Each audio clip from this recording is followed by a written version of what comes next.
Mic check 1 2. Mic check 1 2. Mic check 1 2. Hope you can hear me. Mic check 1 2. Can you hear me? Can you hear me? Mic check 1 2. Mic check 1 2. Mic check 1 2. Mic check 1 2. Mic check 1 2. Mic check 1 2. Let me put the gain up a little bit. I know it's going to be a bit annoying because you're going to hear some background because for some reason I live in a place where for some reason after 12 it seems to get way more busy, way more noisier and shit, way more noisy, let's say. So yeah, let me up the gain a little bit on here. Let me up the gain a little bit on here. Let me go at least to about 12. All right, let's do about 12 artificially. Let's artificial that gain. What's that saying? Hello, hello, hello, hello. What's that saying? That's the volume I want to be at today.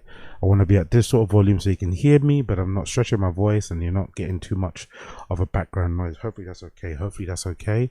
Hopefully that's okay. Wagwan people. Wagwan people, wagwan people, wagwan people. Smash the like, hit subscribe, smash the like, hit subscribe, smash the like, hit subscribe. What's going on, people? We're back once again. Day 3, I think it's day 3. It's day 3 of 31, day 3 of 31, day 3 of 31. Welcome back, people. A pleasure to have your company today. A pleasure to have your company today. I'm well hydrated, well rested, well facially lubricated. As you can see, I got the fucking Korean skincare going on fucking bleak. I haven't cut my hair yet still because I want to grow the sides out, so please don't laugh at my hair. At the moment I'm looking kind of bearish. I'm looking kind of bearish, but we move. I'm looking kind of bearish, but we move. I'm looking kind of bearish, but we move. Big up everybody tuning in. I appreciate you. Saturday night settings. I'm really happy to be here with you today. I would not be anywhere else on planet Earth but here right now streaming with you lovely people. So thank you for joining me and trusting me with your Saturday evenings, because you could be doing so many other things. I couldn't be doing many things, right? I don't really have a long list of things to do. But I'm sure you guys have a long list of things to do, a long list of fucking people that depend on you, a long list of things that you need to tick off your list. And the fact that you are here right now spending time with moi, little old moi, I do not take that for granted. I appreciate you. So thank you for tuning in. Thank you for tuning in. Big up all the members in the stream chat. I see you. Big up all the members in the stream chat. I see you. Remember, during this marathon of 31 days, we're going to hit it today. This is the one. This is the one. I can feel it in my bones. This is the one where we're going to hit the 31 days. This is the one. The longest I've gone is 18, but this is the one. This is the one. Big up all the members in the stream chat. Big up Gamebred Footballer, Jordan Ray, Big Booth. Big up Josie, Wagwan Queen. Hope you're good. Big up all the fucking members in the stream chat. This is the one. And remember, we're trying to hit 500 members by the end of the 31 days. We're trying to hit 500 members by the end of the 31 days. So if you want to help, if you want to join the cause, if you want to get access to exclusive member-only streams, exclusive member-only videos, if you want your name in a certain color, if you want certain fucking emotes and shit, you know what to do. Click the link in the description, join, become a member, gift a membership to one of your community, all that good shit. Nice and easy, nice and easy. Everyone else that's here, take part, you know what I mean? Relax, enjoy yourself. Put your fucking feet up, grab a drink, you get me? Like the stream, subscribe, all that good shit. I've got a drink just prepared. I've got a nice little supermalt here. It might make me gassy. You know me and my fucking acid reflux. You know me and my fucking, and my fucking bitch made belly. You know me and my bitch made digestive system. This might make me fucking burp a lot. This might fucking activate the acid reflux, but I'ma do it. I'ma do it. And I got a cold brew as well, brewing in the fucking freezer. Yo, big up Shades Cow, appreciate you. Big up Shades Cow, big up Blood Clot Shades Cow. Big up Shades Cow, I appreciate you, I appreciate you. Big up Blood Clot Shades. Look how light skinned my hands are compared to my face. Weird, isn't it? Powerful bunch. Big up Shades Cow. Is that the camera or is that too close? Why do my hands look mixed race when my face is on fucking Akon? Huh? Why are my hands on Chris Brown, but my face is on Akon? Well, I'll go on for that. Anyway, we'll sort that out tomorrow. We'll sort that out tomorrow. Big up Shades Cow. Appreciate you. Let's get into the show, man. Let's not waste any more time. Let's just get straight into the show. Fuck it. Let's just get, because we've got a lot of things to cover today. First thing to cover, right? Quickly. So, quickly, my friends. I was watching ACEBOYZ the other day, right? I was watching ACEBOYZ the other day, and I saw this. I saw this little interact. There's a couple of things I need to show you. The first thing I need to show you is I feel really bad for Pun's trainer. So ACEBOYZ Worldwide came back from a very long hiatus. I don't know what happened with ACEBOYZ Worldwide, but for some reason ACEBOYZ haven't been streaming for a while. Pun's been kind of doing his own thing, his own channel. There's been rumors or rumblings about some friction in the camp because Pun wasn't going on RIOS's show and acting. I don't know. They've got a weird dynamic, that whole group anyway. They're clearly friends. You can tell they kind of grew up together, but the dynamic is very strange. I don't know whether some things are like real, if something is like make believe and for the drama, who knows. Either way, they came back on stream and Pun brought his trainer to the stream. I think so. The guy's sitting down to the right hand side of the screen. This trainer guy, I guess, maybe isn't friendly as much as everybody else. So they start talking about the current topic that's kind of, you know, banging row in the No Jumper universe, which is regarding Back on Fig and this drama going on there with SMACC quitting and people thinking that's all a play and it's all a bit of a drama. And recently in another stream, fucking T-Rail took his sign down. All this drama's happening. Anyway, they're talking about that whole drama with SMACC leaving Back on Fig. And this guy that's sitting there, the trainer, he basically says, you know, he misspeaks and says, that SMACC's one of the rejects, isn't it, right? The rejects can put the show together. If SMACC does leave Back on Fig, him being a reject, he can get the other rejects and they can do a show together. Pun hears that and like, what do you mean by rejects? And I guess everyone in the room there is obviously good friends with SMACC, so they can't start going in on him. Especially this one girl that's sitting there in the pink dress who has an amazing rack, right? Objectively speaking, this woman has I'm not sure if they're real, but if they're not, they're still fucking amazing. So this woman with the amazing rack and the pink skirt starts going at this guy and basically telling him to like mind his tone, innit? Don't talk about SMACC badly. And it ends up with him kind of leaving abruptly. It's a really sad scenario, I'm not gonna lie, but let's just play the clip and I'll show you what I mean. This is from Yaz's. I'm not sure if it's the full clip, but this will kind of give you the context of what's going on. So this is them kind of attacking that guy for basically calling SMACC a reject. Yeah. So you're getting somebody from the chat's opinion compared to somebody that know all the players involved. Yeah, because I definitely don't. Shit like that. I definitely don't. But my boy said that nigga's a reject. Damn, yeah, man. I didn't mean it like that. I mean, reject by no means. A soft reject. No, he's not no soft reject by no means. Terrell, that's all I like this shit. Look how you got the homie. Look how you got the homie. But that's also something. Don't never play with SMACC name like that. But look how you got the people looking. That's not what I'm trying to do. But that's also something. That's also something that happens when you set a standard for how other people treat your people. SMACC, we like. Big up Neki HSG in the chat. Big up all the queens in the chat. Big up all the queens in the chat. Big up Neki HSG in the chat. Big up Jotes in the chat. Big up Young Old Vibes in the chat. Big up fucking, I think Shades Cow said she's a girl, in it, right? Or Shades Cow, I'm sure. Big up all the queens. Whoever the queens are in the chat, put your fucking hands up. Salute the fucking queens. We appreciate all of you. SMACC been the homie since fucking forever, since all of this shit started. We're not gonna play with his his name. Respect on SMACC name always. Always, we gonna do that. Give a fuck if it's funny, that was a messed up term. What's worse, people in the stream chat? Let me know. Man them in the stream chat. Man them in the stream chat. What's worse? Man them in the stream chat. Man them in the stream chat. What's worse? Getting checked by another man in front of other men, or getting checked by a very attractive woman in front of other men? What hurts your ego more? Please tell me in the stream chat.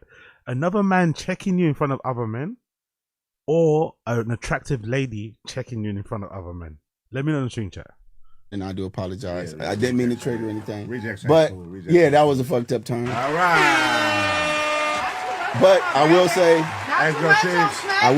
that those are all like fam. SMACC's never been a reject. That was an accident. No rejects. SMACC is the heart and I'm soul getting jumped over here of FMW, and I don't like it. Big bad I didn't mean rejects. I meant like I didn't know how to explain the term. As far as that's what would happen if somebody from the chat walked in here. They think shit sweet. But you know what's crazy? Like, they think shit sweet. I'll take it. You can't get that shit off. I'll be a punching bag all day. I'll be a punching bag all day. So what do y'all call what? Then what do y'all call what's happened to him on Back on Fig? Yeah. Big up Shades Cow. Big up Shades Cow. Appreciate you. Remember for 9 months, absolute legend. Big up Shades Cow. Big up Shades Cow. Hearts in the chat for fucking Shades Cow. You are a fucking G. Thank you for the 9 months. I don't know why you trust me for 9 months. I don't know why you watch this for 9 months. I'm sure part of your fucking brain cells are rotting as much as I am, as much as mine are. But I appreciate you, Shades Cow. You're a ledge. What the fuck is actually happening? That's an internal conflict that should have stayed offline. But it's never been no rejects. Nowhere. But what is that position called? What position? Like being put out. Being put out? Yeah. How do you? That's what I was trying to say. Like, How if do you somebody get put don't, out? He left. Big up Rios. Big up Rios trying to help him. Big up Rios trying to help him. Man them to man them. Rios trying to help him shovel himself out of the hole, but it's not gonna work. Because he said he walked away. Correct. Now there's So the correct word is quitter. A quit. Someone who quits.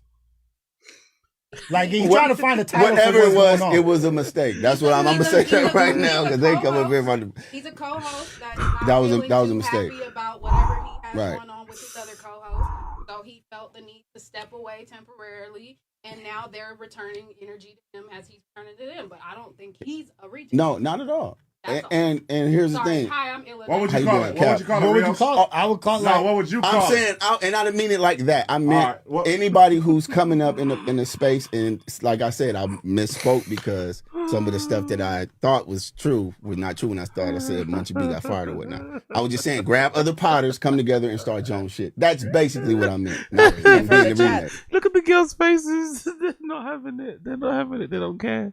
They don't care, man. They don't care. Shut up. Don't talk about SMACC that way. They're not having it. They're standing 10 toes. I love it. They're standing 10 toes. That I understand that from the Yes. chat. That sounds like So that's something what I'm that's, saying. like, actually gonna happen. I was but no. born in California Hospital, went straight to 160 Vermont. All my family is Team SMACC. Good answer. I love You feel what I'm saying? So funny. that's all. That's all. Yeah. That's Yeah. all. You'll- That's all. We clear that Yeah, up. That's all. yeah, Don't yeah. call our phone yell about us. That's, we love you, Yeah. SMACC. You know what I mean? I don't hold. I don't hold no resentment I towards my got brother. video of SMACCs in my I don't hold no Come on, resentment man. towards You my didn't do brother. it. No, But you you know what I'm good. saying? I He- don't he know over what here- I'm talking about. There's just a little bit of straightening. He over here. He keep talking no jumper shit. We don't talk about no jumper shit. Oh, see, I don't know that We either. don't shot no jumper. I don't even know that. It's over for them niggas. It is. And then Pun tries to press him. Anyway, it gets really weird. I want to quickly play you. Let's see ACEBOYZ Worldwide YouTube. Let me quickly play you the weird interaction when he kind of leaves, right? So he leaves the building. Let me see if I can get it up on here. I think, is it that one? Is this one? Maybe it's this one. Let's see if I can find it. ACEBOYZ, maybe it's that, right? Let me just quickly show you what happens when he leaves a room. Because when he leaves a room, it's fucking crazy, right? Where is it? Not that one. It's this one, right? Yes, this one. Let me show you what happens when he leaves a room. Because when he leaves a room, it gets a bit weird. So let me just quickly scrub through. He leaves the room and tries to say bye to that girl in pink, and it doesn't really go well for him, right? So let me quickly play. Watch. What happens? Push whatever button. Yeah. It's the whatever button. Yeah. I don't know. I like them together. They work. There's Auntie. I'm finna go talk to Auntie. Damn. God damn. Stay here, bro. We like to be surprises day to day. Just look what happens. Look what happens. Look what happens. Just look what happens. SMACC, we love you. Look what happens. Look. Jesus is Look. powerful buzz. This is great. Just tuned in. Big I'm wingers. too employed for this shit. These guys are pun life. Bias Makisis chili ah. I love this new meme. I love this new fucking meme. This big news for the unemployed. I love it. I love this one. I love this new meme. I'm seeing it a lot of places. Huge news. I'm too employed. It's fucking crazy.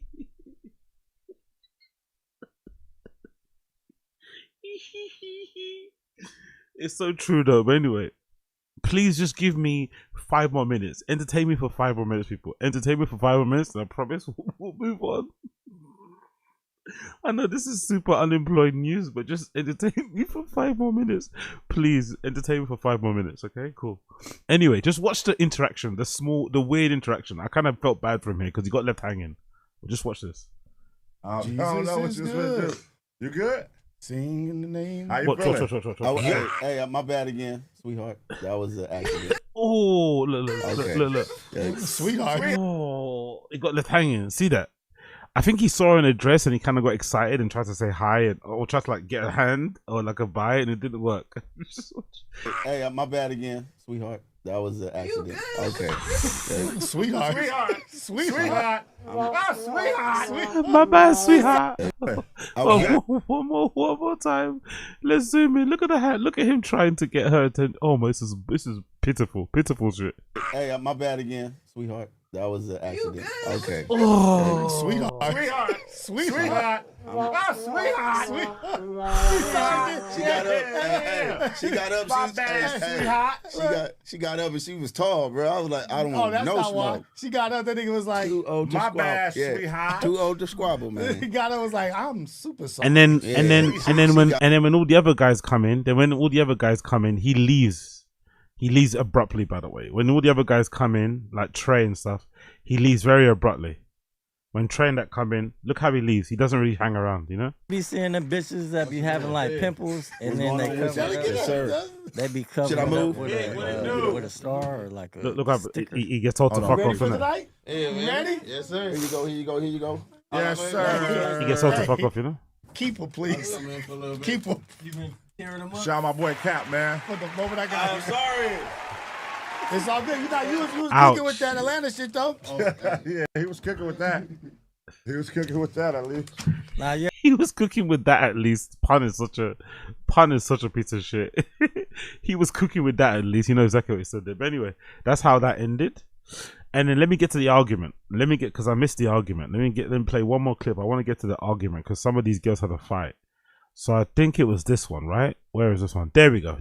Auntie crashes out on someone called TYGRIS for disrespecting ACEBOY RIOS, right?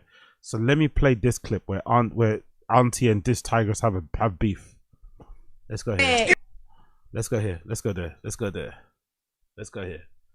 So this girl disrespects RIOS, and then Auntie steps in to defend him because it's a girl, to say, hey, chill the fuck out. Let's just play this. This is gonna be good.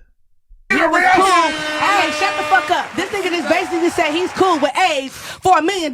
Shut the fuck up talking to me. And we gonna talk, let's talk. Hold on. Did you really not say that? You know what I'm also finding really interesting, by the way, since I've been watching a lot of American content, the different words in different parts of America that trigger different reactions. So if you say shut the fuck up to somebody on the East Coast, it doesn't have as much oomph if you say shut the fuck up to somebody on the West Coast. Like, you know, West Coast guys don't seem to be cool with the, what they call it, sex play. Like, you know, banter that is like somewhat palsy and gay. They don't really play with that too much. Whereas maybe East Coast guys, you can maybe get away with a lot more of it. I find it interesting. Like certain words you can't say in the West. I mean, if you say it, it's basically fighting words. I'm gonna be. Look. Wait. Telling niggas to shut the fuck up. I'm gonna tell you something real quick right now. Sit down,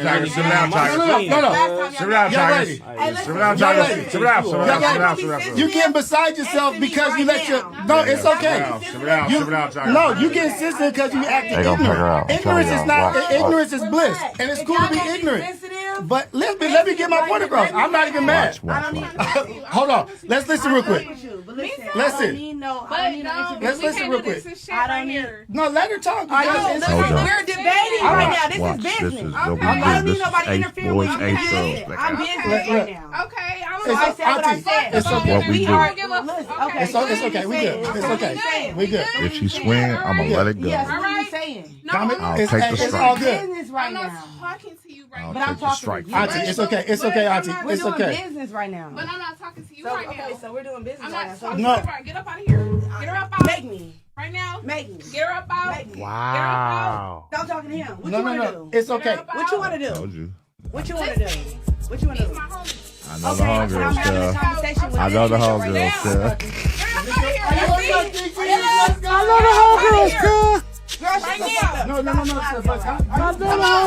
girl. Right now. No. I'm not offended, but because you already disrespected Trey.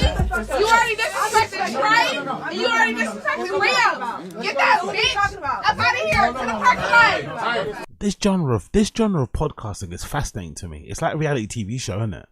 Like just all in one room though, and there's only one camera. This is a fascinating like version of reality TV, and it seems like the people that love it the most are the niggas. Like, what is it about us? What is it about us and this sort of like trash energy? Why can't you just sit down, have a merry old chat, talk about the culture, talk about fun things, laugh and joke, a little bit of flirting, a little bit of fucking fooling around, whatever. Why does it have to be all this sort of stuff? It's kind of fascinating why this is something that not, I guess I would say we because I'm not African American, but you know what I mean, right? It's like the niggas love this sort of shit. To the parking lot you go, ho! To the parking lot you go! I told you. Take that shit back to Lee!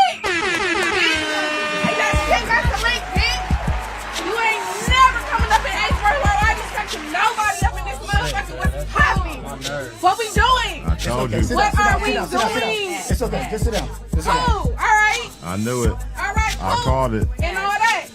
This is why I love my homies and my homegirls, cuz they crazy. I sat I down know when it. she was talking shit to Trey. That's why I And said, ain't say Step will nothing. fuck you up, Now nigga. Trey to Rio. Hey, Step, listen to me. I will fuck you up, nigga. I know, but look. I'll crack you. That's a good point, Josie. Very, very good point. You just haven't been exposed to the white version. I'm sure of it exists. Yeah, that's true. That's true. The internet is the internet, innit? The internet is the internet. Look at that kid in fucking look what happened in France, by the way, with that guy that died on stream, you know? I wasn't to know that there's a whole nuisance kind of like trashy Ice Poseidon version that exists in France, you know? I guess there's probably a Logan Paul that exists in fucking Australia, that exists in fucking Zanzibar. They're everywhere. The internet is the internet. You in half, you bitch ass Get your nigga. weird ass up out of here, bitch. YBG, I'll crack you in half, you bitch ass nigga. Swear to God, all that high signing neighborhood shit you do online, you's a bitch, nigga.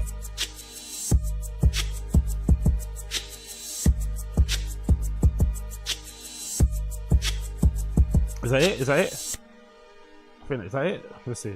Is it in there? I think it might end there, right? Big up Auntie though. But then the next post, Auntie stands on business. Let's hear her. Let's hear Auntie recap the situation properly. Up in this motherfucker, where she at? She in the parking lot? Who like my Stanley? She in the parking lot? Who like my Alright, cool. She in the parking The lot. homegirls are here deep as a motherfucker. They ain't here deep as a motherfucker. What happened to big up the people in the stream chat? Do you like your women like this? I'm not gonna lie, man. This kind of does something for me. It shouldn't really, but it kind of does something for me. I'm not gonna lie. She might have a fucking gun in those fucking white hot pants. It does something for me. She might pull out a fucking Rambo knife in her bra. It does something for me. I don't know why. I probably shouldn't, because this woman will probably kill me in my sleep, and she'll probably chew me up and spit me out in the fucking flash. But it does something. It does do something for me. I'm not gonna lie. It does do something for me.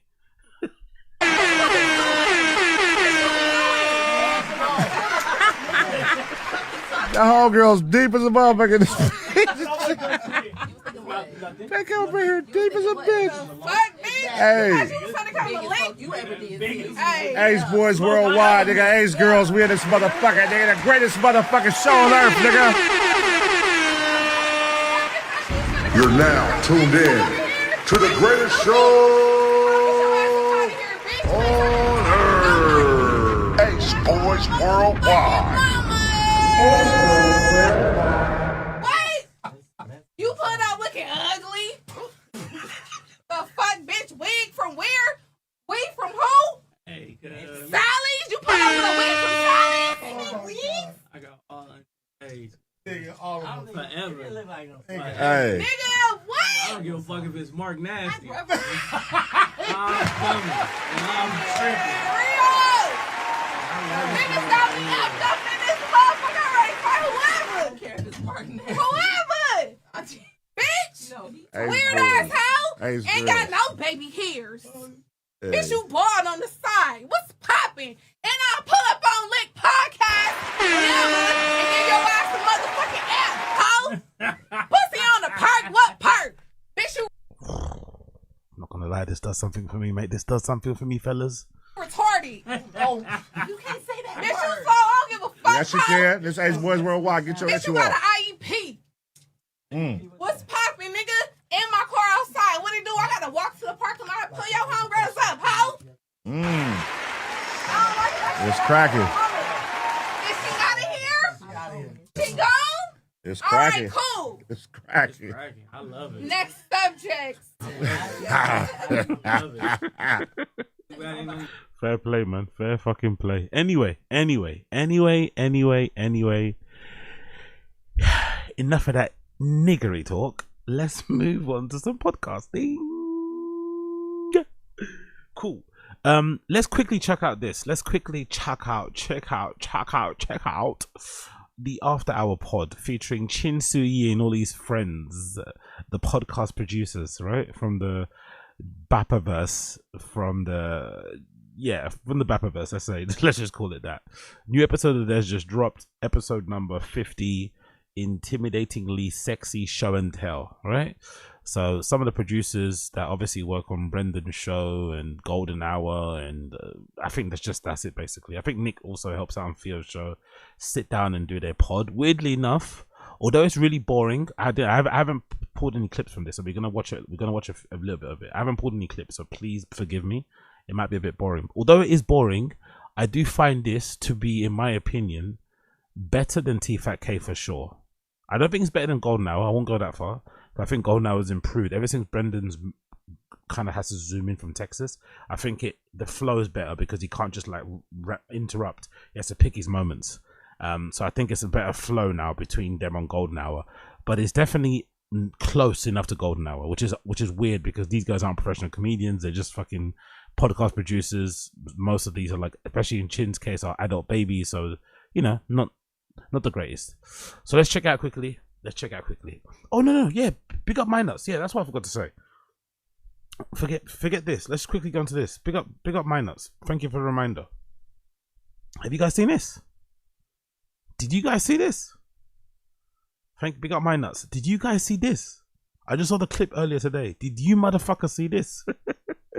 That's Luke Rockhold, bro. That's fucking Luke Rockhold. That's fucking, you know, he had a lot of potential in the UFC back in the day. That's fucking Luke fucking Rockhold. He got folded that way like a fucking pretzel by fucking Darren Till of all people. Darren Till of all people is folding people up like this in the ring. I'm not too sure if it means Luke Rockhold's got an extremely glass chin, or if Darren Till hits harder than he looks. But Jesus Christ, Darren Till ever since he's taken up boxing is looking kind of handy, innit? Look at that. Look at him. Oh yeah, Luana's man. True. That story was gnarly, innit? What happened again? They went to a party, BGO and Luana, and Luke Rockhold was there. Luana started like it. Luana got like no, I don't think BGO was there. Luana went to a party that Luke Rockhold was at. They got to talking, and I think Luke Rockhold, did he kiss her in the toilet, fingered her or something? Again, forgive me, Luana. I'm not trying to put a body on you. But forgive me, Luana, if you're watching. I'm not trying to put a body on you. But what happened to them? Did they kiss, or did they kiss her? Yeah. They snogged. They had a little tongue wrestle. So yeah, some connections here with fucking Papa with this one. Luke Rockhold got fucking folded. Got fucking twist up in the ring. Twist up in the ring by fucking Darren Till of all people. He knocked him down a couple of times though, by the way. He did knock him down a couple of times.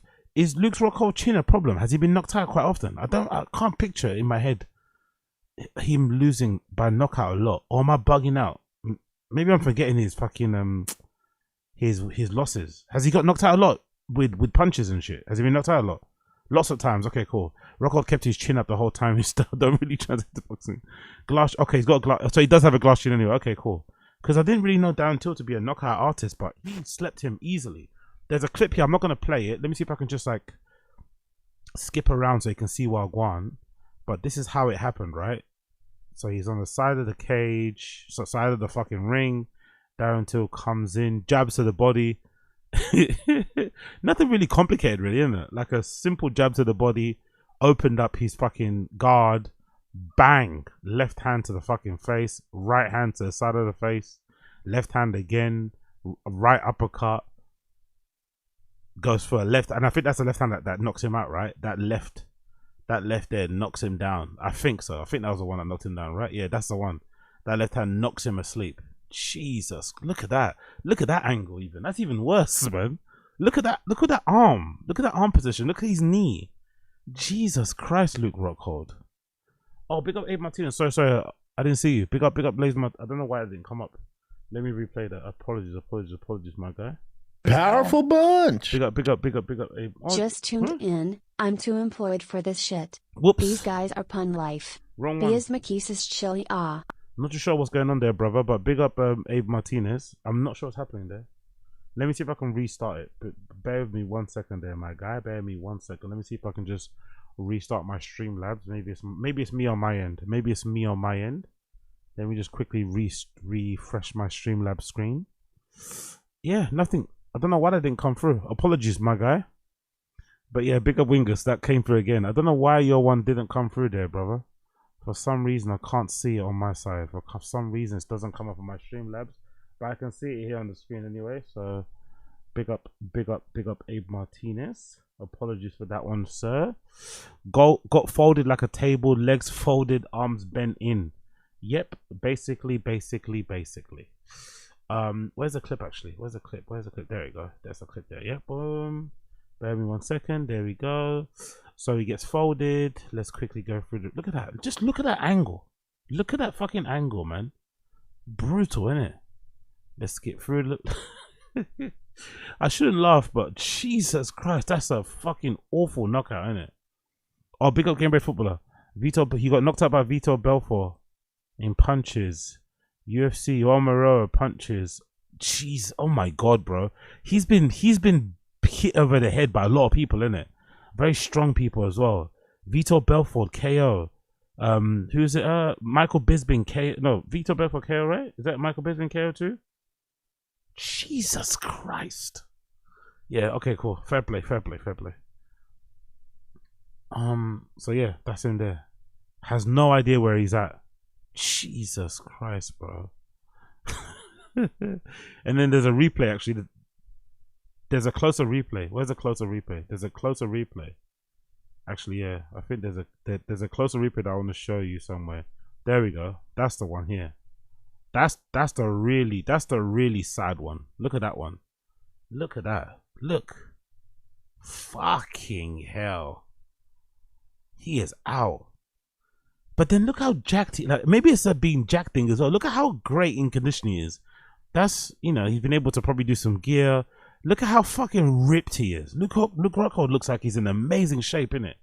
But that doesn't matter the slightest. He's ripped as fuck. Look, he's ripped as fuck.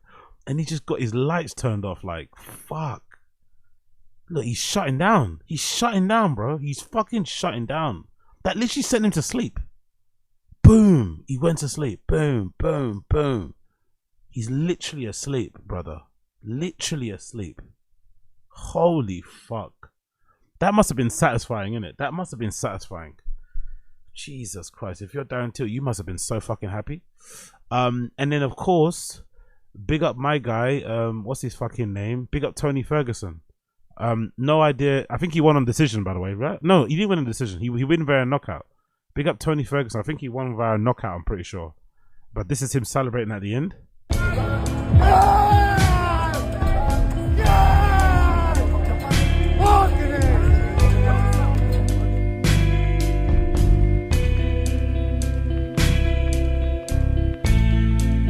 Big up Tony Ferguson. Big up gun. Yo, big up Gitsy. Big up Gitsy. His brain wanted to sleep before the opening bell. Yeah. You know what? Actually, big up Tony Ferguson, man. Big up Gitsy. Big up Tony Ferguson. Let's play this. You know what I was thinking? Big up Gitsy. Big up Gitsy. You know what I was thinking, right? And you brought this to my mind too. This might be the reason why Brendan's never going to do influencer boxing. Why he would never do it. I think these type of knockouts are why someone like a Brendan Schaub would never do influencer boxing. Because imagine if Brendan went against Darren Till in influencer boxing. That would actually be a good matchup because they've got a little bit of passer, right? Brendan said some things about Darren Till. Darren Till doesn't like Brendan. Brendan seems to take a lot of joy whenever Darren Till would lose in the UFC. He'd mention it. So that would make for a good fight. I think Darren Till would fucking beat the brakes off of Brendan, right? If in a boxing fight. And I don't think Brendan wants to be memed like this. Because Brendan's way more of a locale now.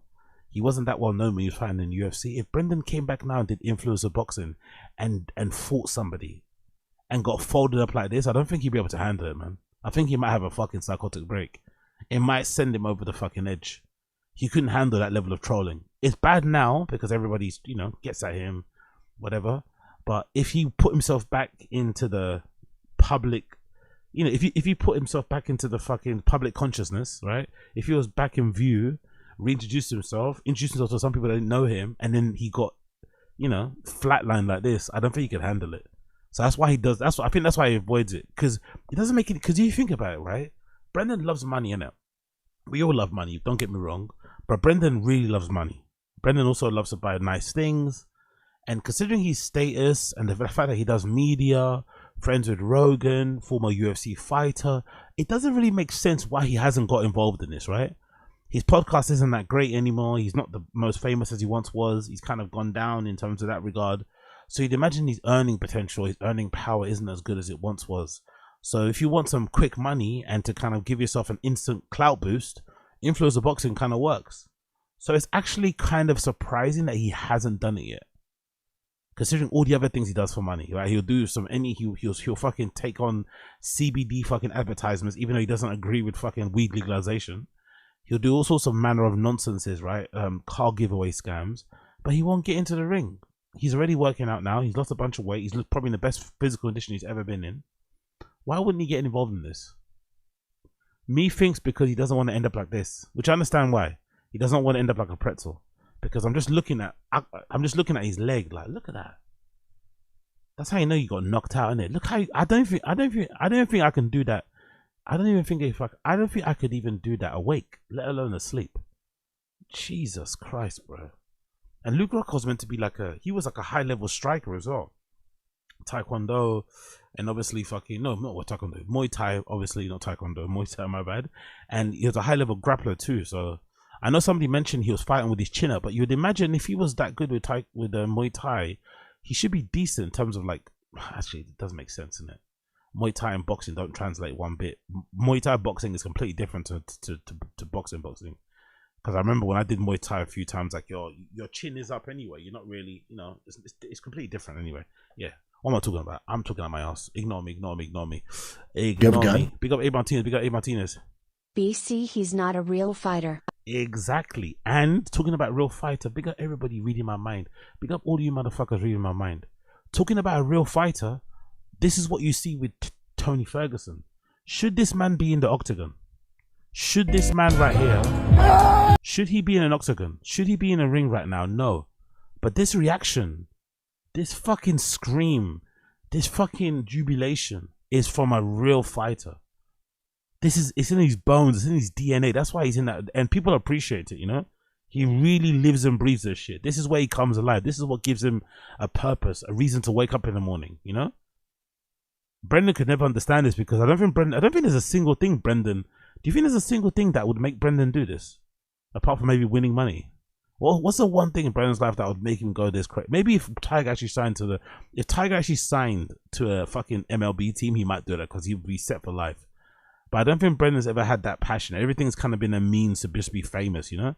But this is a whole nother level. Tony Ferguson actually cares about fighting, loves fighting. Obviously to the detriment of his own health, we know. But yeah, he's really about that life, you know? He's really fucking about the life. Look how happy he is. Big up fucking Tony Ferguson, man. Big up Tony Ferguson. Great to see. Lovely to see that. Lovely fucking to see that. Look at the cameraman as well. Zooming in so quickly. I actually want to see a little bit of the fucking knockout. Did he? I think it was some pillow hands thing, innit, right? I think he was punching a guy against the ropes, if I'm not mistaken. Let's see if I can find it. Where is it? Actually, Darren Till knocked Luke Rockhold down twice, if I'm not mistaken. He knocked him down twice. Oh, and big up Dylan Dennis too. Dylan Dennis won his fight too. So big up Dylan. No, I think I found the clip. Where he fights. There we go here.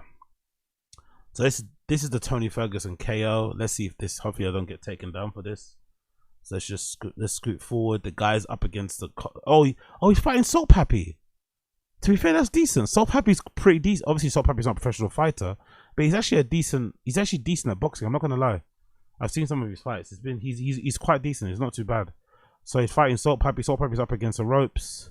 He ducks some of the punches. He comes closer. Hits him with the right hand. Misses against. Maybe hits him with the left. Does that connect? I'm not too sure. Looks like it connects, right? Yeah, it does. It did connect, I think. Hits him with the right. Hits him with the left. Up against the ropes. Hits him with that left, right. Oof, yeah, that connected. That connected for sure.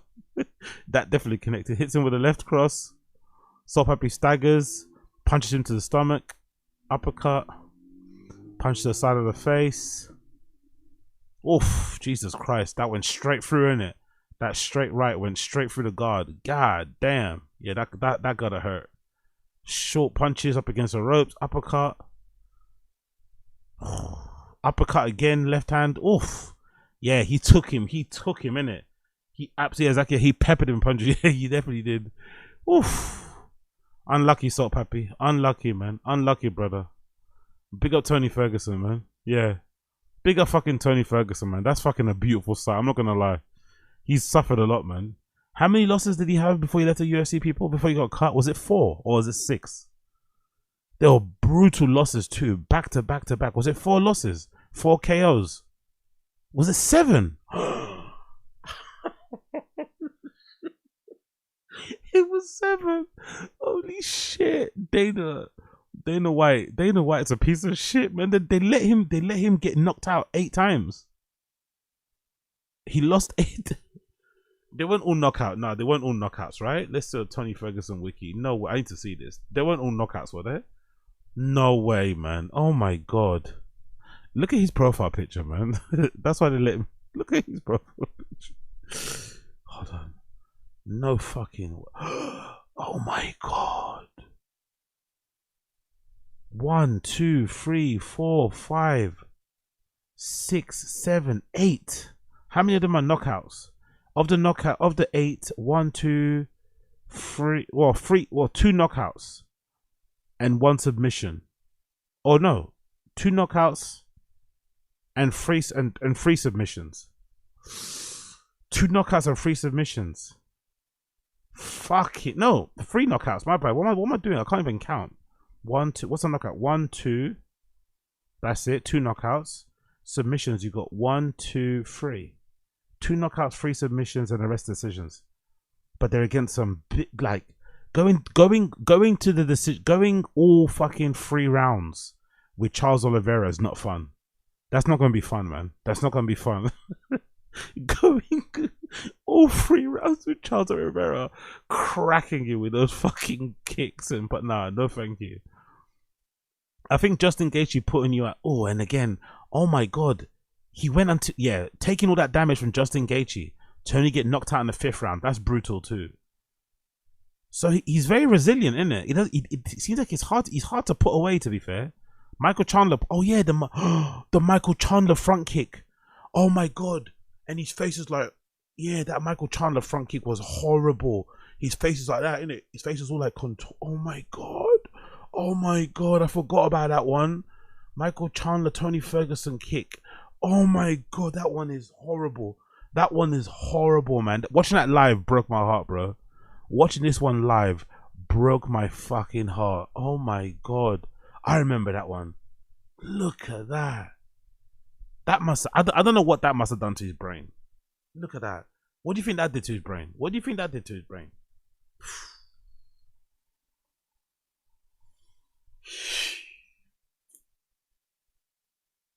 God bless fighters, man. God bless fucking fighters, man. God bless UFC fighters. God bless you, and look at the muscles of the guy that's kicking you there. All the power that's coming through there. God bless UFC fighters, man. God bless UFC fighters. What they do for our entertainment, what they do for a living, it should not be taken slightly, man, or lightly, sorry. What they do for a living, what they do for entertainment should not be taken lightly. Jesus Christ. Big up Tony Ferguson, man. He deserved that. He deserved that win. Big up blood clot Tony Ferguson. Anyway, moving on. Let's go back to chin. Let's go back to chin. Let's go back to chin. Let's go back to chin. Let's go back to chin. Let's go back to chin. Brethren. Oh, is that your nephew? No. It's the host of Movies and More. Why don't you read that, Casey? This podcast is a 12 out of 10. All the hosts are great at conversation and most of all funny. This is a podcast that can bring up your mood whenever. Started the behind the scenes one. It was called The Water Cooler. So like every first review is like, oh, I love Nick. And they try to be like, don't say Nick, but that only spurred the people more to say Nick. So I'm going to do reverse psychology. Say Nick. Say Nick. Wink. Say Nick. Only Nick. Say Nick. Big up Chris Mack in the chat. Well, go on. Big up Chris Mack in the chat. Wink. Wink, wink. Yeah, do it, guys. Oh, shit. I double Who's your favorite character? Say. Big up James Bank. What Chin does for our entertainment also shouldn't be taken lightly. Yeah, that's true, to be fair. That's true. Chin does do a lot. Chin eats condom fish, mate. He does do a lot for entertainment, to be fair. Let's put some respect on Chin's name. He does a lot. He does a lot for this channel. He does a lot in general for people worldwide. Big up Chin to you. Hey, Nick, wink. All right, let's get into it. We've had enough fun off the top. Let's get into the hard-hitting stuff. We got so much hard-hitting stuff. I've had a... Podcast is so entertaining. Black guy's on his phone, bro. Is he on Tinder or something? Podcast. I think he's on Tinder. I think he's on Tinder or some sort of app. I don't know why I thought that. The hard hitting He's on stuff. Tinder. We got so much Is hard he on- hitting No, he's stuff. probably texting. I've had a. But yeah, it looks like the pod is that interesting already. Entertaining. Only 5 minutes in, he's already on his phone. 5 minutes in, he's already on his phone. Jesus Christ. I'm really excited for Show and Tell, but I'm gonna leave it. We'll keep the people on the hook. Okay. I've had a real big bathroom fiasco at my house. Oh wow. So I live in apartment building. There's stairs. Apartment across from my door. People below. I'm sorry, but these type of things, you can only talk about this sort of shit if you're really funny, or if what you're about to describe is actually really interesting. Like bathroom stories, like what? Like I don't know, you flooded the bathroom. Is that what you're gonna tell us?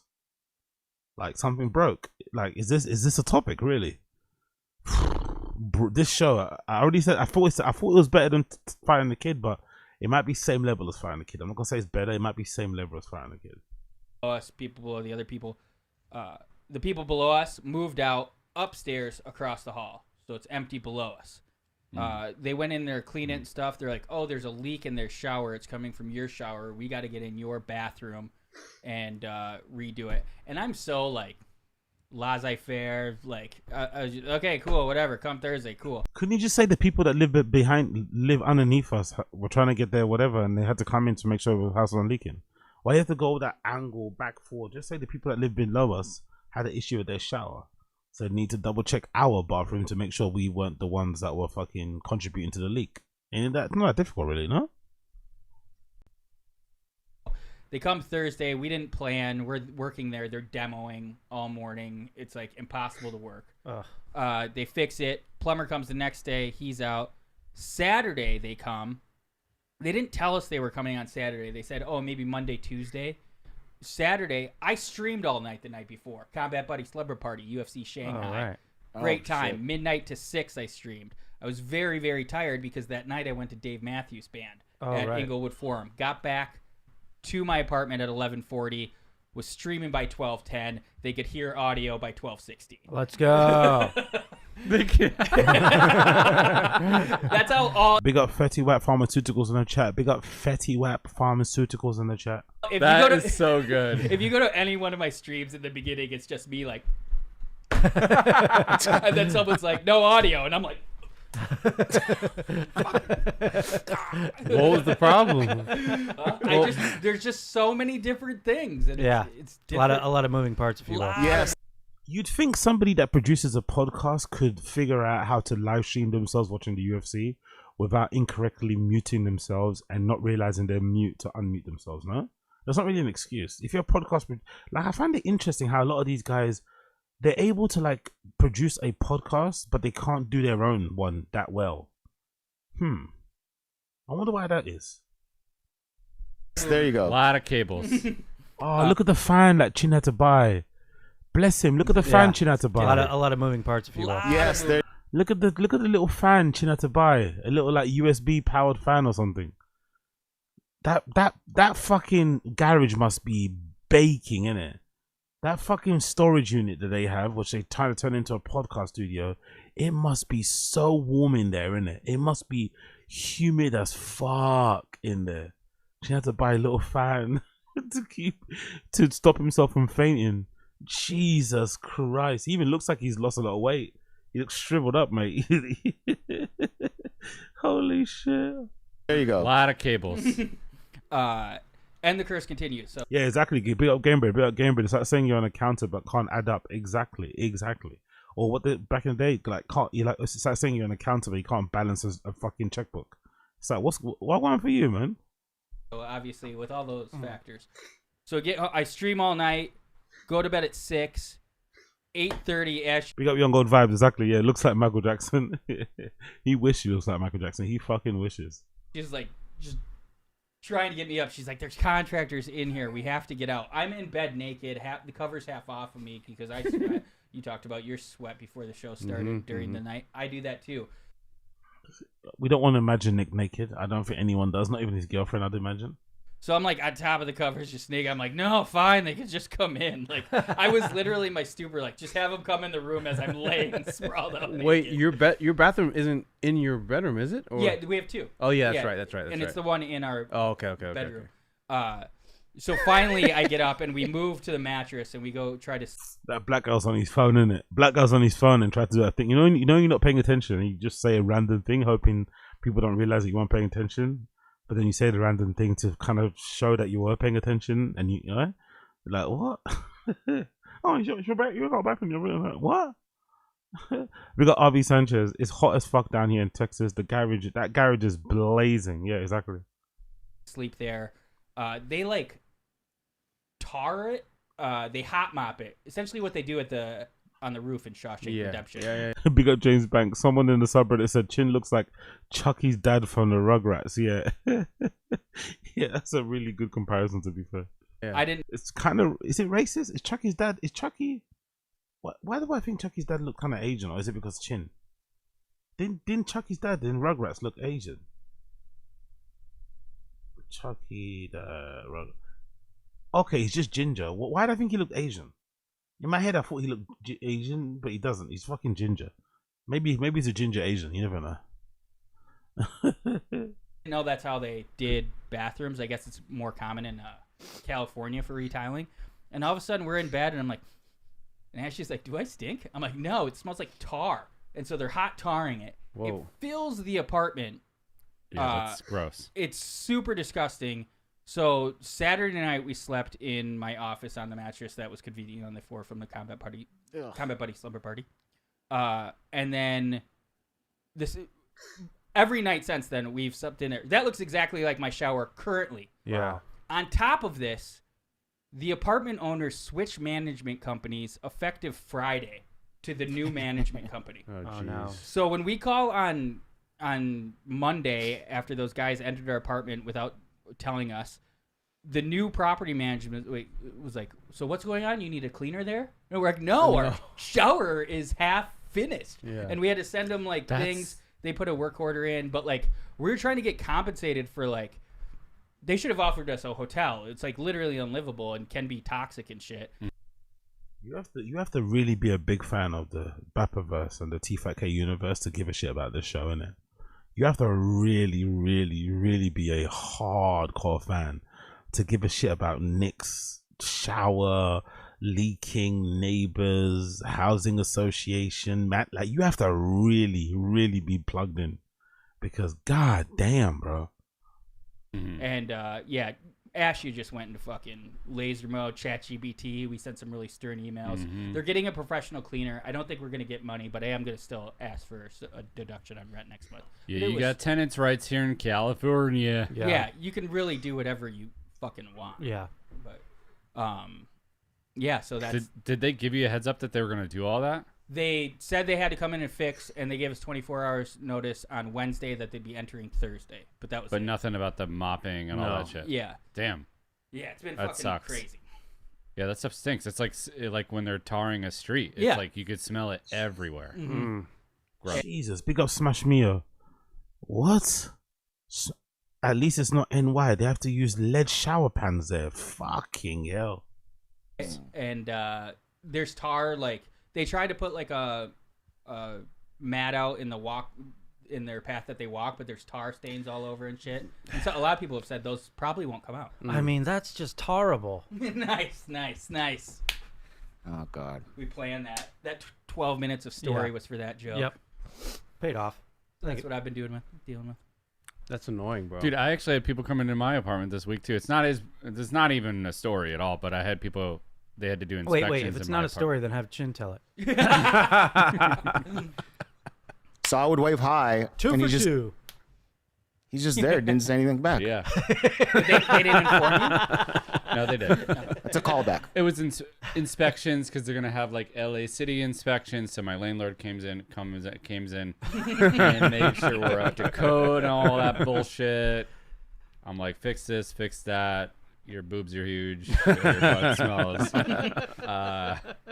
Yeah. And it sucks. They're just in our house. My dog is like wants to be all up in their grill, so he's losing his mind. Bro, people in your house that you don't want in there is the worst. Because Yeah. I don't even know where, especially because my apartment is not that big, so I don't even know where to go when people are in my apartment. I seen a funny you meme. end up just sitting there like an idiot. I seen a funny meme about that. Some guy was like sitting in the stairwell of his apartment here, in the stairwell of inside of his apartment. He's like, they're in here fixing my my washer and dryer. I don't know where else to sit, so I'm sitting in the stairwell in my apartment. He's just chilling there. Yeah, it's like, it's where like, do you do go? I go to a coffee shop or do I sit around here because they might need something? Like, what do you do? I mean, my house is. I mean, what do you do? Maybe you drive your fucking car into the nearest tree or something. I don't know, bro. I don't know what to tell you because, Let's skip forward a couple minutes. Let's skip forward a couple minutes because this is just shocking, man. Let's skip forward a couple minutes. No, my whole time. This is the only thing I've gotten to the bottom of in the past 6 months. Nice. And Dude, it so feels good. they're Very banking important. on people Googling that Yeah. name. Although the URL is Big up wingers. Let's skip forward a couple of weeks. pretty small on that car.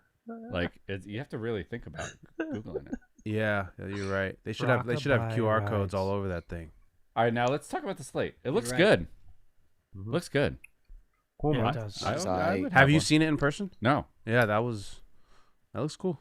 It looks cool. Cool. It looks cool. All right, man. We're car people now. Speaking of car people, Chin, did the Hummer almost fall on you? It looked like it was gonna at least tip over and hit me.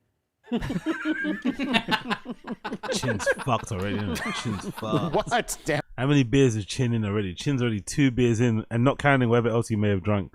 Chin is fucked up. The way you describe stuff, that's what. No, I was laughing at him almost dying. Yeah, all that of was the the funny above. part for No, me. no. Chin, That's you're not an nice. adorable person. Yeah. That's what. Thank you. But yeah, it was like going tick tick tick tick tick tick, and then suddenly they're trying to put it down. And Casey's been in the studio. We're on the second floor, so the Hummer's all the way on the second floor, and then suddenly it goes stoosh. Technically, it's the first floor, you dickhead. Technically, it's the first floor, and it's also, isn't it a mezzanine? It's not really a floor, no. But hey, it's not second floor. Let's relax, man. This fucking guy, second floor. And I'm like, Is there a video douche. of this? Oh no, I was douche because it was that way. Is there video of this? No. It was Brian. I saw. Maybe it's still on a story, or I could have him send it to us. But I don't know. I did see that video. Might not be able to have him figure that out. Oh, yeah, but I that's saw it on. impossible. It was Brian. It was on Brian's story. He was like touring the studio and be like, "This is a fucking garage, and we do our podcast up there. And Yeah. what's going on with the Hummer? This thing almost fallen." You can hear Brendan faintly say like, "Yeah, I can't get it down." Yeah. and then Brian like brushes off his back. He's like, "Dude, you're all dirty, buddy. Like, what are we doing here? Like, why we got a garage here? What are we doing here?" I know this is Yeah. a freaking garage. That's what it is. Yeah, And studio it looks good though. You can know, swear. it looks good though. That sounded a little bit negative, doesn't it? That sounded a little bit dour there from Chin. He didn't sound too happy about it. This is a fucking garage. This isn't Thick Boy Studios. He didn't sound too happy about that. Look at that. Hear that. Like, why we got a garage here? What are we doing here? I know this is Yeah. a freaking garage. He's starting to look his age, isn't it? He's starting to look his age, isn't he? He's starting to look his age, boy. That move is beating him up, isn't it? He's starting to look his age a little bit. He looks a little bit he looks drained, actually. That's what he looks. He looks drained. Not more his age. He looks fucking drained. Brendan's working around the clock, innit? Getting him to install that car lift, editing stuff, uploading stuff. He's working hard, bro. He looks drained. He looks drained. It's a fucking garage. It's a fucking garage. Got a garage here. What are we doing here? I know this is Yeah. a freaking garage. Fuck, man. Chin doesn't look too happy. That's what it is. Yeah, And it studio looks good though. You can know, swear. it looks good though. Like with all the lifts and everything, now it looks legit. It Chin? looks cooler, but it just takes up so much more space. Wow. Chin's complaining. Chin's complaining. Yes, Chin. He doesn't seem happy, does he? That guy kept saying, it looks good, looks good. Chin never once said yes. Chin does not like it, innit? Chin hates the fucking garage. I guess, to be honest, right, it kind of feels like Brendan got that fucking storage unit more for the cars than he did for the podcast studio. I'm not gonna lie, because think about it, in terms of like square footage and shit or space, I would prefer to have the podcast downstairs on the main floor, ground floor. Sorry about that, but I prefer to have the fucking podcast on the ground floor than have it on the mezzanine floor. If you think about it, the cars take up more space than the podcast, but the podcast is what pays the bills of everyone. Like, everyone gets paid from the podcast. No one gets paid from that fucking car show. So I find it interesting how he's taking up most of the space with the cars. But he probably has put them there because he can't put them in. Instead of just selling some cars, he buys a fucking storage unit to put the cars in. And then it takes up more space of the studio, so he can't freely move around. You know, so it's, you know, I don't know. Yeah, dude, it's a garage. Wasn't that the point? Isn't the lifts the point of reducing the space so the car is lifted up and you can walk under it? And stuff? Yeah, but I'll never walk under those things. I don't trust them. So I'm like, you know, squeezing through like whatever crevice I can find where there's nothing above me. Oh man, you're I just skinny. pictured Chin like. Chin. Who would have guessed Chin's very paranoid, isn't it? I think Chin. Do you think Chin's paranoia is to do with his low intellect and shit? Do you think he has this kind of fear that he's gonna die in a really weird way, in a really dumb way? So he's kind of always paranoid of like a lamp falling on his head, walking under a bridge, walking under the like. He pulls out his gun when he hears noises on the roof of his house. You know, Chin's really paranoid. It seems, or maybe it's anxiety. I don't know what it is. Maybe it's a combination of both. Maybe, you know, none of the same. But there's something going on there. Chin seems to be very worried about shit. Always. Navigating all the thing and then hitting his head on the post to get up the stairs.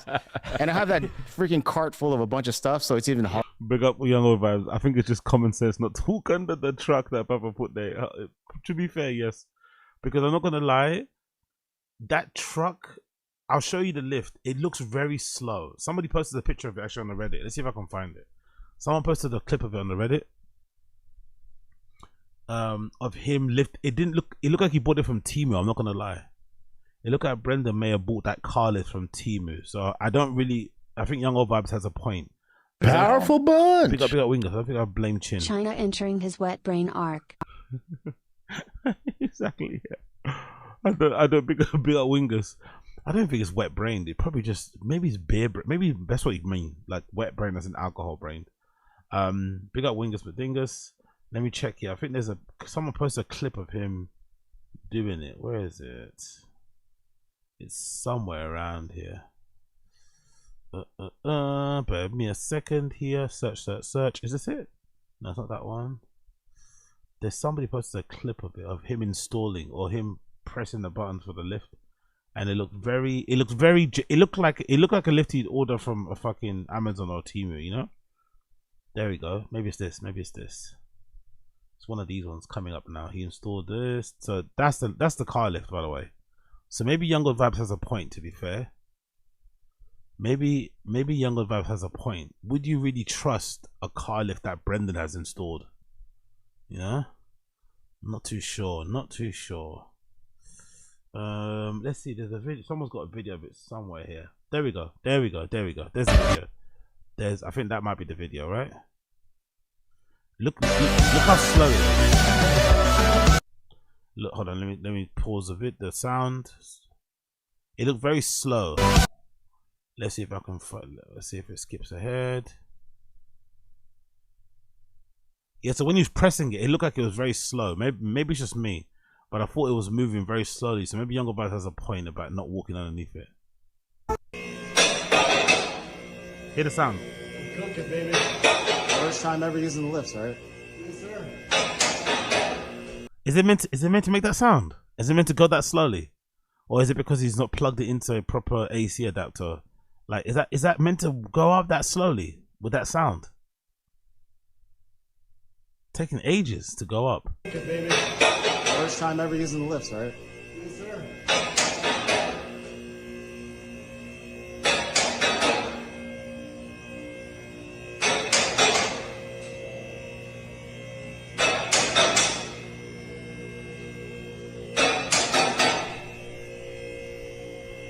Oh, and look what they've done, by the way. I don't know if that's a lot. Big up Apex Putter. Big up Apex Putter. Ben Pack lifts are solid, but setting them up everything. Okay, cool. Look what he's done to the storage unit as well. I guess he's bought both units next to each other, and then he's knocked down the wall to create that space. So I guess it was 2 separate units, and then he knocked them through to kind of create one big one. But it's still just a storage unit, you know. It's still just a storage unit. I've heard some people on the Reddit, which is not good. I don't like that type of gay ops. But there are some people on the Reddit that are saying that they may be calling up the, what's that thing called? The local Texas government, whatever, whoever's in charge of like planning permission, because according to those guys on the Reddit, allegedly you're not allowed to have like a podcast studio in a storage unit. There's some sort of law against it. I'm not sure what it is. Don't quote me on this. I don't know nothing about laws and shit in the States or just anywhere, to be fair. But I heard somebody saying they're gonna call somebody and getting reported, which is really fucking wild to do. But it'll be hilarious if suddenly we see a different location for the pod because they've been written up in it. Is it called, okay, zoning? Is it called zoning? Okay, cool. Maybe it's zoning laws.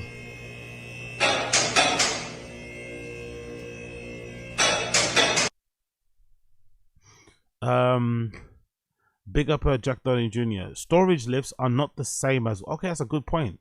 Storage lifts are not the same as working lifts. Working lifts are for mean and designed to work under. The only thing that should be under a storage lift is another car. That's a very, very good point. That's a very good point. There are 2 completely different things, but that didn't sound too great, bro. That sound it's taking ages to lift up, and it sounded very clunky. So I don't blame Chin for wanting to not walk underneath that. Don't blame him in the slightest, to be fair. Younger Vibes was right about that one.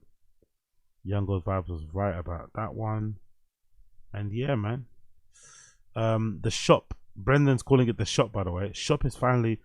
Why is he referring to it as a shop? Is that like the term you use for garages? Is that like a slang term?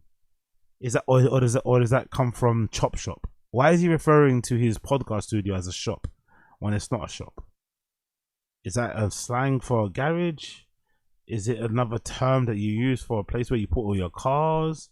Do you have to fix a car to call it a shop? Like what the fuck's the terminology about shop?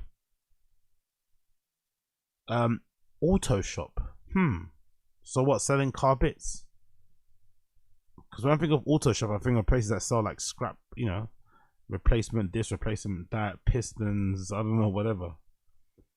Shop is an outbuilding in which you work on cars. Ah, okay. So that's, I guess it's just an American phrase I've never heard of. Because I guess we'd call an outbuilding a shed, or you'd call it just a garage or garage. But you wouldn't call it a okay, cool. That makes sense. That makes sense. Big up Jack Darling Jr. Appreciate, yeah. Let's go back to Chin sounding miserable about living in Texas. Harder now. Yeah. I imagine him just walking around like Catherine Zeta-Jones in Entrapment. Oh, with the lasers. Yeah, but it's cars and yoga pants. Yeah. Dude, let's install an escalator for you. That's what I was gonna say. It's not handy. It's like this place has to be OSHA approved. OSHA 11s. Yeah, OSHA's 11s. Yeah. OSHA's 11s. Good. Very good. Good. All right, it's time. Mark, let's get some Lost in, or some show and tell music. Nope. Lost. Nope. You said Lost and Found. Yeah. Yeah. We're and now slow doing and a tell. segment called Lost and Found. What was the last thing you lost, and where did you find it? Great idea. You have to stick with this segment because you fucking said it, pal. Lost and My Found. vape and the. Okay, let's leave it there. Let's leave it there. Let's leave it there. It's too boring. Let's leave it there. Let's leave it there. Let's leave it there. It's too boring. Let's leave it there. It's too fucking boring. Let's go quickly to the Tfatk Reddit, actually. What have I missed out on the Reddit? Let's go quickly through the Reddit, because I haven't been on the Reddit in fucking time. So let's quickly go through the Reddit and see Wagwan. Let's quickly go through the Reddit and see Wagwan. So let's go at least here. Let's go maybe here. Let's go to page 4. And let's see if I missed anything. What have I missed? Chael Sonnen C clamping his way out of trouble. Cool. People weren't happy. Allegedly, Chael Sonnen's response to the whole Raja Jackson thing was fairly dented as well. Fairly tapped, fairly wrong, and kind of bordering on what Brendan said. I didn't listen to it, but you know, people weren't happy allegedly with his point of view on that one. Going Sizzler, Papa Feluni, Bedu, I don't know what that is, don't care. Papa Rampage out here teaching family values. Papa Rampage out here teaching family values. Let's play this. Oh, do you remember those? Do you remember those bad boys? Do you remember those bad boys? Do I? Oh, I fucking lust for you. I lust for you. I lust for you. Tiger Thick Whiskey. When I do finally make my way up to the States, that might be one of the things that's on my, that will be one of the main things on my bucket list, you know, is to find a place selling Tiger Thick Whiskey. I'm swear to God, that might be on my bucket list. That might be on my fucking bucket list of like, okay, find somewhere selling Tiger Thick Whiskey, go on stream and just drink the whole thing. This needs to be sampled. This needs to be, I need to see if it's as bad as it looks, because it looks rancid. I want to see if it's as bad as it looks. I really do. I already got in a fight once. Oh, really? A couple, 2 years ago? Yeah. He sucker punched me. Oh, I saw the slap. How'd that go for Was that you? that? And what'd you do? Did you slam him on his head? Oh, yeah. That motherfucker went to the hospital that day. Yeah. I don't play that shit. Were you fighting 3-on-1 though? 2 big bitches came out the room too. Like, leave our man alone. You're like, oh, god damn. No, you know what? I felt bad about kicking his ass that day, and to this day, he's the only person I ever guillotined. Oh my god. I never get guillotined on nobody. I didn't want to keep punching him, so I guillotined him and he wouldn't tap out. And you put him to sleep? Yeah. Wow. Because when he sucker punched me, he almost rocked me, and it was right by like I got like this 100-year-old door that turned to like a table. Yeah, it's like haunted. 200 pounds. If I would have hit my head, I would have died. Oh, but hold on, what was the fight over? He's not gonna want me to tell what that fight was over. It was embarrassing for him. Yeah. I don't even. Something stupid. I ain't want him to talk about it. Why? Because it happened. Yeah, I know. Jesus Christ, man. Roger stands no chance in it. I know he's not a child, but that upbringing, bro. That fucking upbringing. Excuse me? Your dad fucking put you to sleep. Huh? You guys come to blows on the regular. Huh? What were they arguing about? Probably some girl or something. They were both trying to fuck. What the fuck is this relationship, man? What the fuck is this dynamic? Jesus Christ. Roger really stood no chance in it. He stood no fucking chance in that fucking household. Wow. Okay, let's move on. Let's move on from that one. Shorb blames online trolls in an attempt to protect Rampage's image. Then admits to trying to sway public image. Yeah. This might be one of the most dented, dumb, slow things he's ever done in my entire, or he's ever done. Maybe admit this in private. Maybe don't admit this ever in public. But if you do, you're going to come across sounding fucking idiotic. Like, what? Whoa, young man. What in the world gives you that impression? People think you're a bitch. My son's a vegan because he's a bitch. You're soft. You're a beta. You're some cuck. Dad, where are you getting this from? It's not from his dad. Definitely. Huh? You heard that? There you go. We can get on the mat. We can get on the ring. We can get in the ring. Tell you right now. You heard that? Yeah, I heard that. Because those people making comments, they don't give a flying fuck about what happens when. By the way, I did notice this rant that he did. It did sound like one of those things that he does where he kind of sends a veiled threat out to the trolls and the haters. I forgot to mention that at the time when I covered it. It was fairly obvious he was sending out a very thinly veiled threat and a warning to people, like, this is what happens when you push people. This is what happens when the trolls try to like get under your skin. I think I'm pretty sure he was trying to send a message out there to people and say, leave me alone, or I'm gonna do something, or I might kill somebody one day. I think this is what he's basically trying to get at. I think so. When they tell you to do something or say you won't do this, He was hugging on a dude in some damn tights. Man, you shut the fuck up. I looked at your stream, nigga. you a bitch, you got embarrassed, you're gay, whatever they're calling him. There's an insecurity in Raja, and you can see, because after this event, we'll get to that. Watch, my dad can't never call me a bitch. Straight up. Think I'm always playing and shit. Call me bitch and shit. No fucking bitch, bro. Because when I heard about this, and I spoke with Rampage, when I heard about this, I went, all right, how can I defend Raja? You can ask Barrett Jackson, you can ask Rampage. I went, how can I defend him? Everyone's coming for his throat. How can I defend him? And they're kind of like, yeesh. Both of them were like, God, let us know if you come up with a way. Yeah. So I went, all right, let me look into it. I'll come up with something. That's my thing. Let me come up with it. You know what's really crazy about him admitting this as well?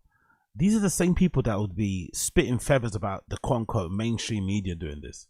When the mainstream media decide to run cover for somebody, decide to sweep for somebody, people like Brendan and obviously Rogan and shit will start ragging on the mainstream media, going in on whoever, you know, sweep for who.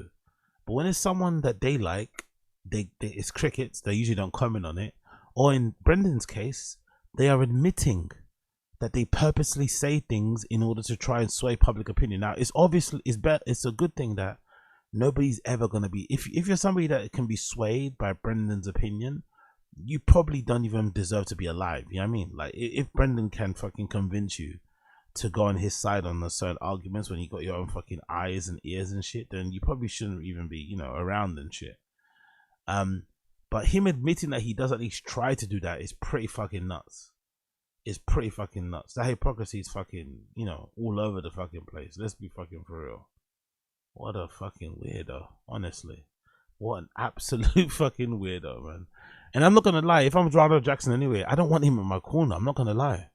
If I'm Rampage, I don't want Papa in my corner. The amount of skeletons he's got, issues he has, you know, whatever. Try and defend your son as much as, like, hire somebody else. Get somebody else to try and help him out. Maybe get fucking Raja on fucking, I don't know, Club Shay Shay and let him start crying, talking about his mum, and it might fucking help. You know what I mean?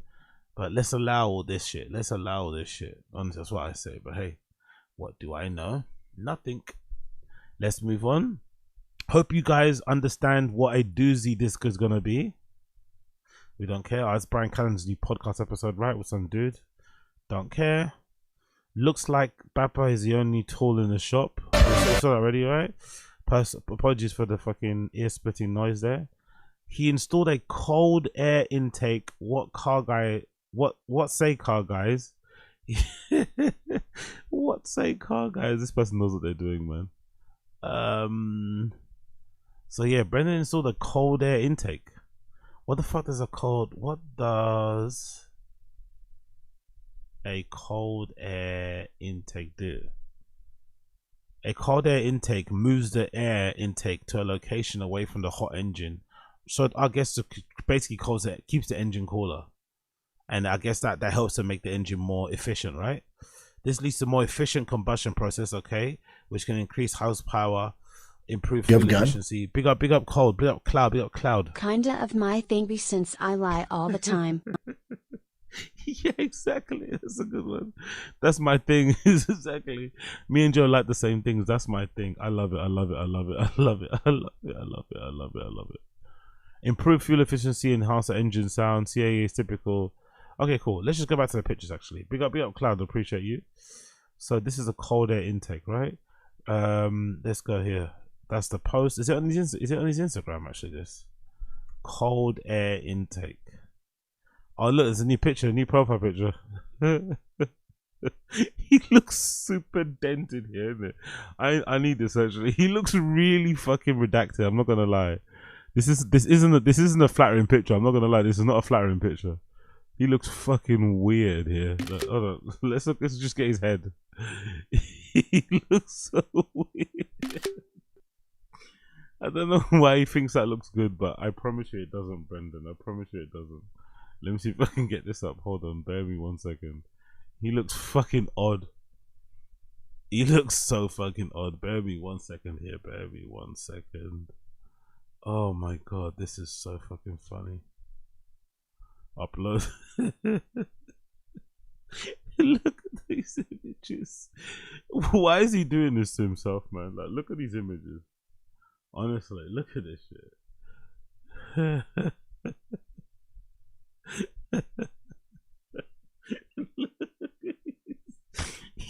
That's not a good picture. I don't know why he has that as his Instagram profile picture. That is not a good picture, bro. I swear to God, that's not a good picture. The ears, the face, like, he looks weird as fuck. This is definitely giving like he looks like a modern interpretation of A Mice and Men, isn't it? It definitely looks like a contemporary version of A Mice and Men. You know, at some cool arty gallery somewhere. This is what they would do. This is a cool interpretation of A Mice and Men. Oh my god, man. Let's go back to his Instagram. Actually, is it on there? Cold air intake. Is that the car? That's the one here, right? Is that it there? Oh, he's back to fighting, yeah? Oh, that'd be cool if he does. Please do. Is that it? Yeah, that's the cold air intake. Yeah, why can't I see comments on my thing, by the way? It's so, oh, yeah, there you go. There we go. Oh my God. Big up Josie. Big up fucking Josie. Oh my God.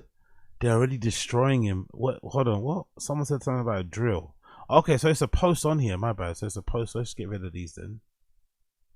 Bear with me a second here.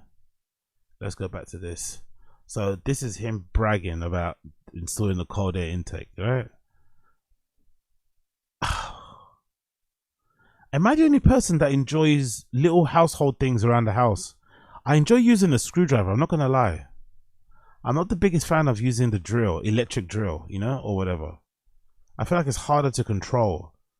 It's obviously way harder to fucking screw screws into a wall with just a fucking screwdriver, but I do kind of enjoy that, you know, looking it through it. It's a bit more precise. I'm not the biggest fan of, especially if you got like thin walls and shit, you know. But anyway, what do I know? Or plasterboard and shit. It doesn't really work too well. Let's see what the comments say about this. Why the hell are you using a drill, not an impact wrench or a driver with a flathead bit? That makes no sense. Did he reply? No, of course he's not. Because he's a, okay, I'm not gonna read that. Solid advice. I love the color. Got $1 million in cars, but is running a DeWalt drill with a flathead bit. LOL. First we were Hummer buddies. Now we're okay. Ugh, yuck, man. Next step, bear paint the rims. Anything more from people? What's that? Thank God they're not Ravy tools. Air filter changing machine. Those filters are a waste of money. Was looking to, okay. Let us hear a before and after. Okay, yo man, you still ride MBT? I have some. He doesn't do any of that stuff. It's already gone. Come on. I mentioned to you before, but I love the color of the Jeep. I'm trying to ride third. Okay, cool. So whatever. So there's some. By the way, that face though, that comedy. I haven't seen that face in a while. I haven't seen this face in a long time, man. That's the comedy face, isn't it? That's the fucking stand-up comedy face. I haven't seen that. I'm wacky, you know, wacky zany Brendan. I haven't seen that in so fucking long. I'm not gonna lie. I've not seen that in so long. I miss that face. I miss that because that reminds you of stand-up comedy. That reminds me of Brendan doing stand-up. I miss this so much. But yeah, big up him there. Let's carry on. How I assume, no, don't care about that one. Revolutionizing. Over cool. Breeze is an incredible functional beverage company revolutionizing how we revolutionizing. Oh, you got like one more time. Beverage company revolutionizing. See, it sounds like he's speaking German. Oh yeah. Have you guys seen this? Please tell me you guys have seen this. Skyo Studios. Please tell me you guys have seen this. Skyo Studios. Please tell me you guys have seen this. Reading the comments, Raja, I've been confirmed that the wrestler Stuart Smith, aka Skyco Stu, is awake and stable. However, Raja Jackson knocked the person out. Ring name Skyo Stu, and followed up with a lot of heavy punches to Skyo Stu. Psycho Stu. Psycho? Mm-hmm. It's not how you spell psycho. No, but that's just a funny, weird way of doing it. Okay, Psycho Stu. Yeah. Change your name.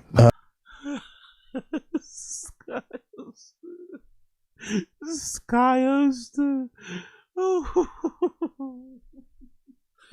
Skyo Stu? What? Skyo Stu? Oh my god, bro. His brain is broken. One more time. Reading the comments, Raja, I've been confirmed that the wrestler Stuart Smith, aka Skyco Stu, is awake and stable. Geico. I've heard that's the advert, right? Geico. I'm sure I've heard that somewhere before. I don't know what the fuck Geico does. What the fuck is Geico? Is that home insurance, car insurance? Is that a fucking beverage company? I think I've heard Geico before. However, Raja Jackson knocked the person out. Ring name Skyo Stu, and followed up with a lot of heavy punches to Skyo Stu. Psycho Stu. Psycho? Mm-hmm. It's not how you spell psycho. No, but that's just I would have dared Chin to say spell psycho. That's not how you spell psycho, is it? Okay, tell me how you spell psycho. Oh, it's car insurance. Okay, cool. Big up Josie. It's car insurance. Go big up Geico. Big up all my Geicos. Big up all my guy Kaz. Big up all my guy Coes and my guy Cass or whatever, guy Cat, whatever. I'd love to hear Brendan attempt to spell psycho. I'd love to hear Brendan try and spell psycho. I'd love it with a time limit as well, by the way. On maybe to make it funnier, maybe no time limit. I want to hear him try to fucking spell psycho. That would be so fucking fun. Oh, Skyo Stu. Oh, that was so good. Skyo Stu. Kiki's my boy. Tiki's my boy. Tiki's my boy. The whole thing. Fire your manager. No, but here's the thing. Figure it out, dude. He's trying to go viral, right? This attempt to go viral is fucking ew. But again, these managers are so, I don't know who their managers are. Their managers are so scared to say anything to the UFC. To say any, yes, master. Yes, master. Yes, massa. Is he talking about a black guy? Please don't tell me he's talking about a black guy. Oh, is it? Oh my god! Oh my god! Oh my god! Yes, a mass. Did he know the guy was black, or is he just saying it like? Oh my god, bro! He's never beaten the racism angle, the racism accusation, is he? He's never beaten the fucking racist accusations ever. There's definitely something going on there, man. He seems to have a lot of fucking smoke for us blacks. He seems to have a lot of fucking quips and little fucking jabs and little things that he says. Like, that is an insane thing to say. It's an insane thing to say. This guy is definitely a closet racist or a dormant one or whatever. Something definitely. Maybe it's the not making it in football thing. Maybe it's the fact that Puig maybe was dating his fucking wife before he got with her and shit. I don't know. But god damn, he fucking hates black people, innit? Yes, massa. Yes, massa. To say any, yes, master. Yes, master. Fucking hell. He's too comfortable, isn't he? He's way too comfortable, man. He's way too comfortable saying and doing these fucking nonsense things. Jesus Christ, Papa. Chill out, mate. Oh, is it Tiki? Tiki's my boy too. I'm gonna take some shit for this. Tiki's my boy. So that's your friend, and that's how you talk about him, or that's how you talk. You know, that's how you refer to him as. You're like, what? Hope he gets checked out there. Hope he gets fucking checked, because that's wild. I'll text you, Tiki. That's Please explain to me why you let these guys do this. Dead air. Nice bit of dead air on the end there. That's well, I mean, I don't know if it's. Who knows? Tiki's my boy, but really? Fuck is he doing? Tiki's my boy. Really? Is he really your boy? Really?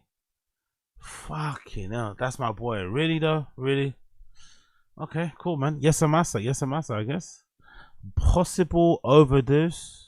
Naj charged at the officers. Well, there you go. They were subdued and put them in handcuffs. Officers told paramedics there's possible overdose. Overdose. There's possible overdose. Yeah, you don't. Paramedics. There's possible overdose. There's possible overdose. There's possible overdose. Overdose. I think that might be his French roots coming through. You get me? There might be his French roots coming through there. Overdose. Over fucking deuce. Okay, cool, man. Overdose. Overdose it is then. Let's do something else there. UFC sub went to Gadouche. Trust me, this guy's no integrity at all. Okay, another clip here. Papa might be a little racist. Papa might be a little racist. Okay, there we go. Papa might be a little racist. Do you guys like? Let's talk about this. Like your freedom? You like have an opinion, your freedom? Yeah. You guys like your. You have a gun? Yeah, big up Cloud, big up Cloud. Baba Unchained low-key racist like Guru never talks like that about white guy when they do heinous stuff. Honestly, it's crazy, man.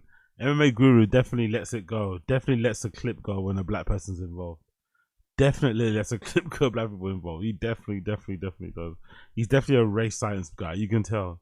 He definitely likes bringing up police. You know, he definitely likes bringing up arrest statistics within black neighborhoods compared to majority white neighborhoods. Saying, see. It's like, huh? But anyway, big up Cloud. Thank him. Yeah, you're Thank welcome. him. You're welcome. You're welcome. To say in it. Yes, master. Yes, master. We get it, UFC Tonight Fox. You're not racist. We get it. You have an all black panel. We get it, man.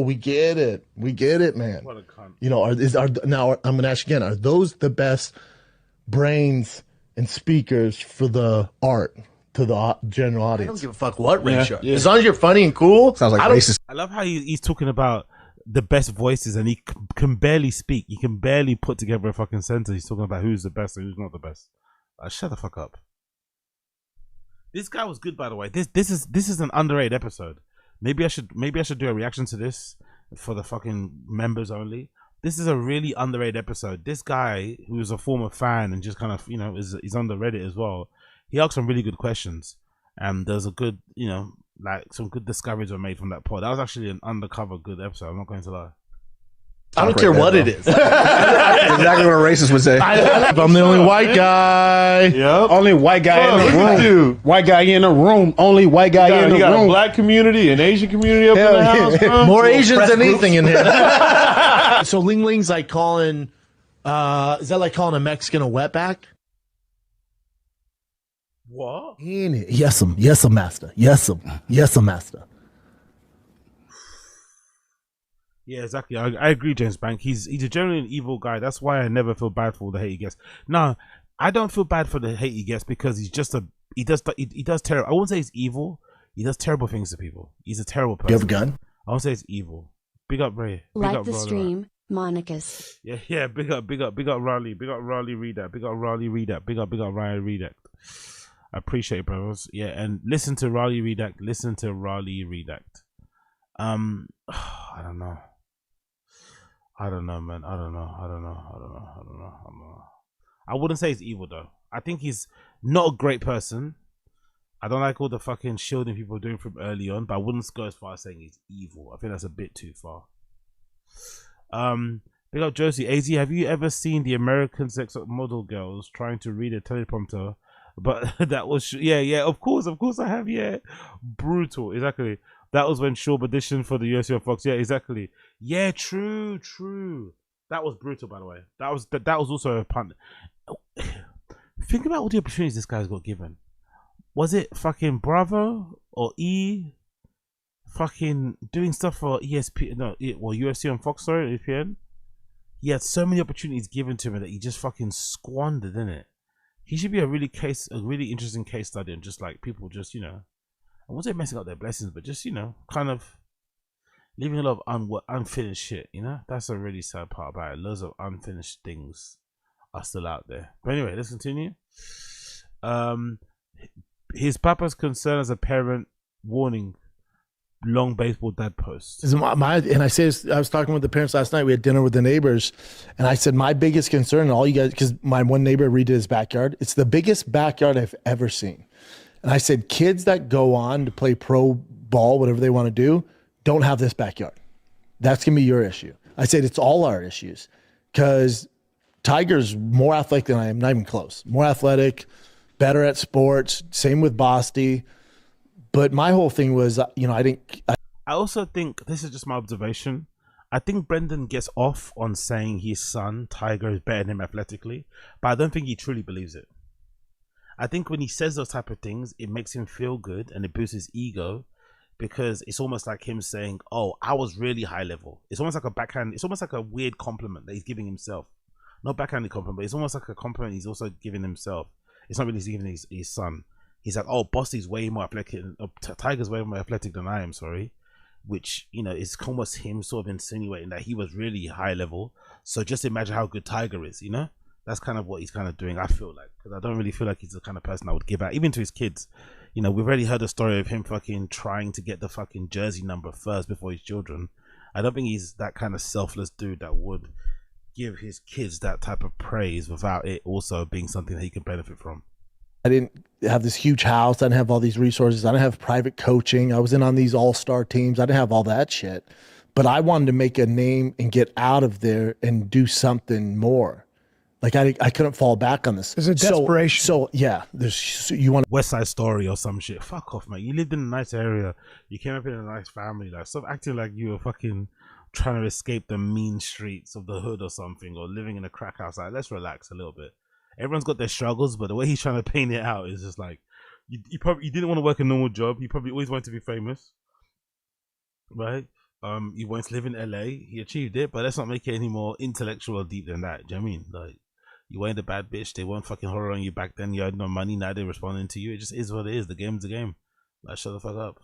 to make a name. You want to make it something. Desperation. Desperation. So it was football or bust, dude. And I would do like you would have to. And I tell Tiger, like, and he's better now. But when he first started, when the coach would to warm up for practice, all right, guys, sprint. You would have to kill me to beat me. I wouldn't leave the field, dude. And Tiger doesn't have that. Yeah. So my whole.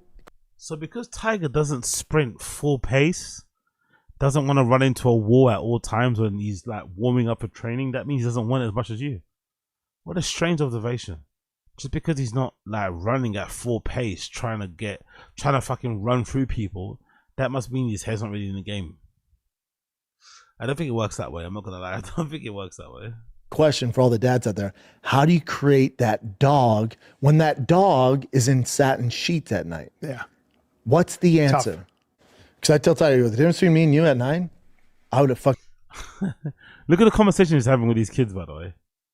Look at the conversations he's having with these kids, and not, you know, hypothetical. These are conversations he's having with these kids, like face to face. Listen to the fucking. Listen to this shit. It's so fucking funny. Let's go. Ran circles. I know, but don't tell him that. Oh no. He has to outdo me. Yeah. No, but you're just gonna. That's trophy dad shit. Just shut up and say, I love watching you play. I would have fucking ran circles. I know, but don't. What do you say? When that dog is in satin sheets at night. Yeah. What's the answer? Because I tell Tiger, the difference between me and you at 9, I would have fucking ran circles. I know, but don't tell him that. Jesus, oh no. The difference between me and you at 9. Fucking hell, man. Tiger's getting bullied, isn't it? Tiger's getting harassed at the house. The difference between you and I would have what? What are you talking about, sir? Jesus Christ. No, he has to outdo me. Yeah. No, but you're just gonna.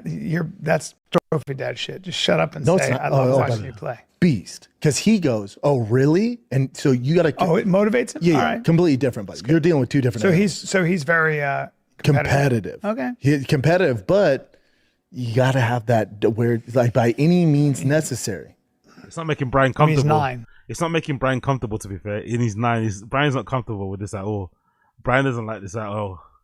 Big up the other Brian in the stream chat. Papa is the most unathletic pro I've ever seen. Dude sucks at everything that he's tried in life. Rogan accurately called him out when he said he isn't a pro level fighter. Yeah, for sure, 100%. He's not. Powerful bunch. Big up, Casey. Casey, appreciate Baba is on some Ricky Bobby shit. If you're not first, you're last. Exactly. And the kid's 9 years old, man. The kid's 9 years old. The kid is 9 years old, bro. I don't know about you guys, but I don't think I specialized in sports until I was like 13, 14, 15. Before that age, I was playing everything. And even after that, you still play everything because it's fun and you get time. The more time you get to play different sports, the more time you get to hang out with your friends. Some of them might not play the sport that you actually like favorably, but they might play other things. So there's like aunties, you know, just focusing on one thing, braiding their hair the whole time, all this sort of nonsense. It's just, no, it's not cool. And then Brendan here trying to defend his fucking hardline parenting. Prayers for Tiger Shorb. That's where you see it, bud. Huh? That's where you see it. Yeah, well, okay. Be careful. it's a dicey. It's a balancing act right there. At 9. It's a balancing act, but if you gotta make sure he's having fun too, though.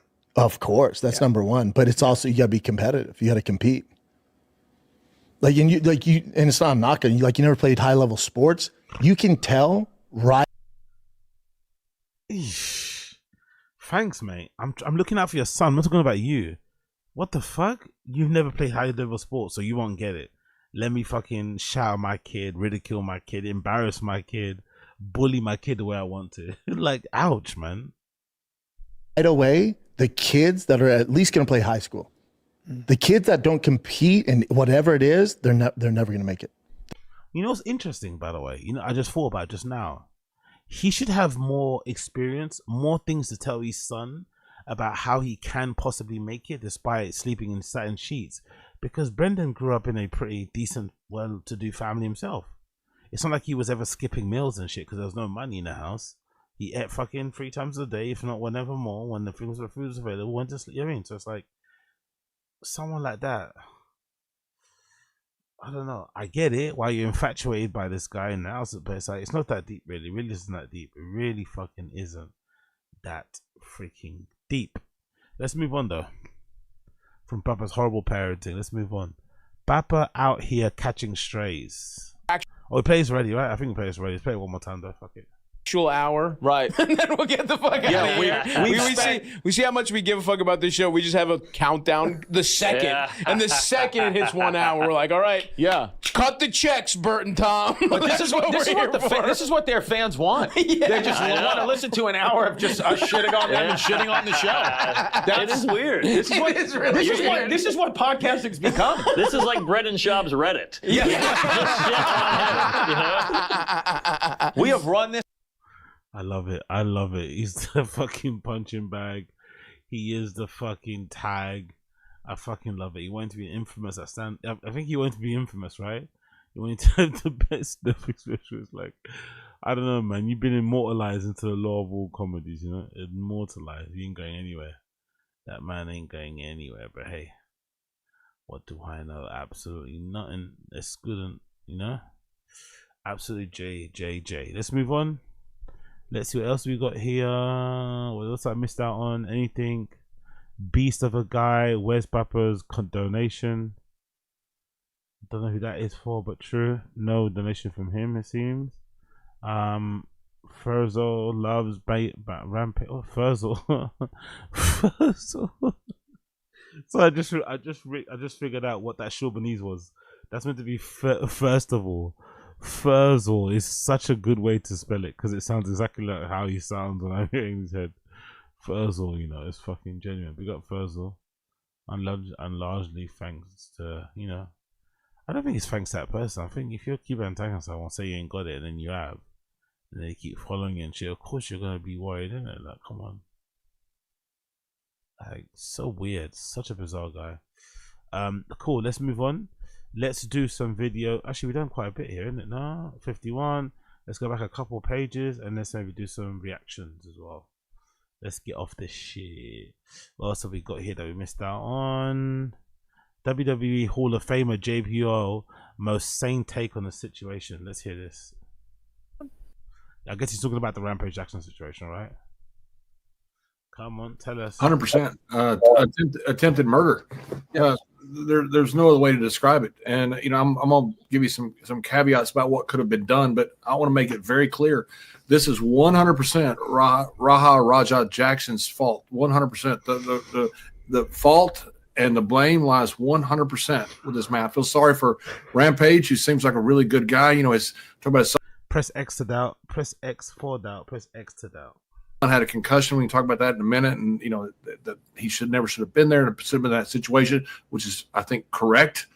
But 100% of this blame goes on Raja in here, and so many people are going to be a fallout from this. Nah, it wasn't. It goes to Rogan for promoting a shitty drink. It doesn't do what it says. You know, come on, bro. It's not to do with the fucking tank prices. Let's be real. Let's be real. Where is it though?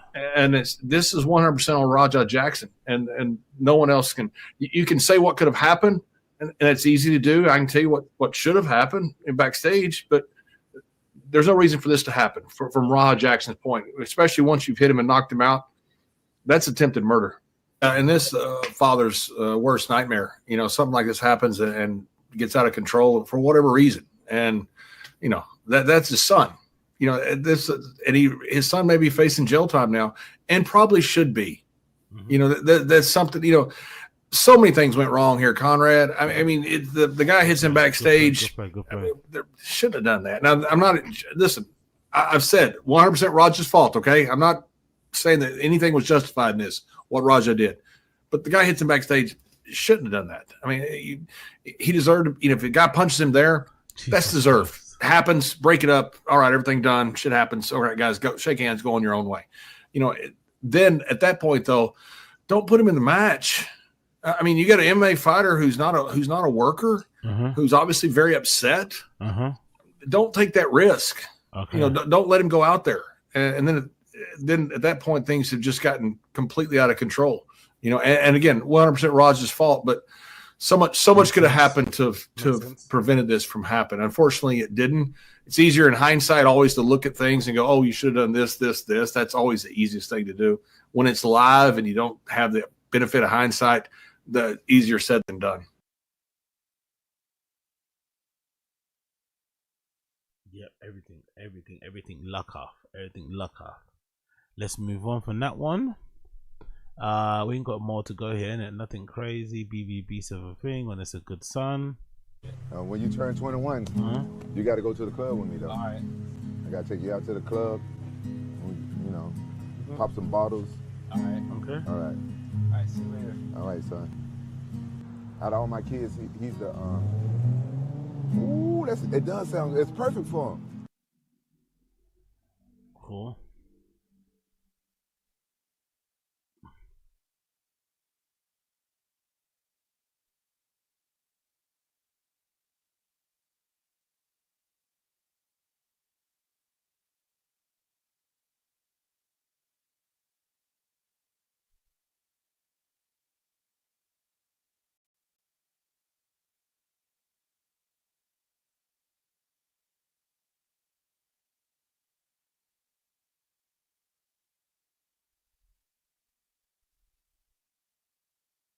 Cool.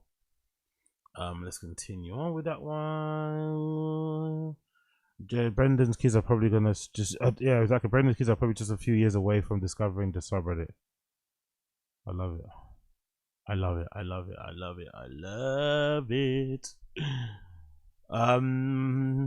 Should we move over to maybe some clips now? One more is enough. Nothing more. Yeah, this is it. This is the one that's gonna. If you've got children, this is gonna break your heart. This is the one I wanted to play. Narcissistic parenting compilation. If you have children, this is gonna break your heart. I'm his dad, so I'm the first base coach. So I'll be like, T, take your lead. He'll be like, I got it. He'll be like, I got it. I'm like, oh, my bad, you got it. All right, dude. Ooh. You know what you're doing. T, elbow up. I know. Elbows up.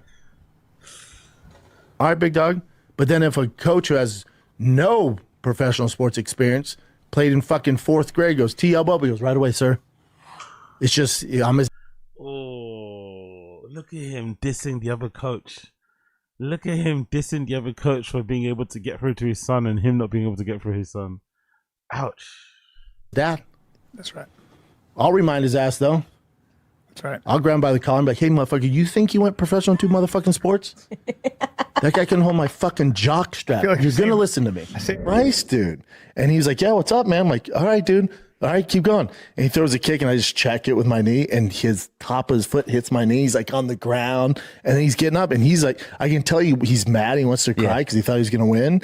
And he's still like going hard, and I'm like, getting him chokes. I'm like, you good, dude? And just like grabbing him. I always tell him, like, as long as you live, you're never going to beat me up, dude. Yeah. I'm constantly going to stay in shape, so you never beat me up. And I tell Ty. Imagine staying in shape to beat up your 9-year-old son. Imagine doing burpees, pull-ups, bench presses, doing your alleged 4 a.m. 3-mile runs. Also, you can beat up your 9-year-old son every year. Oh, that's actually kind of hilarious, I'm not going to lie. Like, and he's better now, but when he first started, when the coach would to warm up for practice, all right, guys, sprint. You would have to kill me to beat me. I wouldn't leave the field, dude. And Tiger doesn't have that. Because I tell Tiger, the difference between me and you at 9, I would have fucking ran circles. I know, but don't tell him that. Oh, no. No. He has to outdo me. Yeah. No, but you're just that's trophy dad shit. Just shut up and say, I don't. You know what? If it's not going to be possible, but I would love it. I would fucking love it, right? I would fucking love it if somebody from that football era popped up on the Reddit. If somebody from that football era where Brendan played football for Colorado, if somebody popped up and said, yeah, I went to school, I was around school that time, I saw practice, or I was in a team, he wasn't that good, or just relayed back some of these stories and say, was that how he's like in training? Did someone have to kill him in order for him to stop running?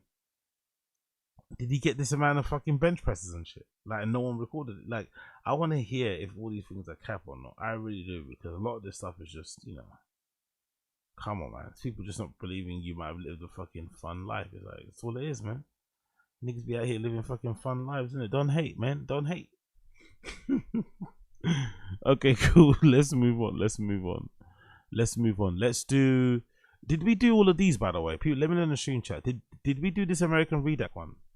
I think we did, innit, right? Rogan's circle is freaking out about Carol. I think we did do that, didn't we? I'm pretty sure we did that. Did we finish this one? Rogan's response to Mark Maron's call out. Let me know in the stream chat. Did we watch this already? I'm pretty sure we have, right? I'm pretty sure. Let me know in the stream chat if I'm bugging out, if I'm not bugging out. Let me know.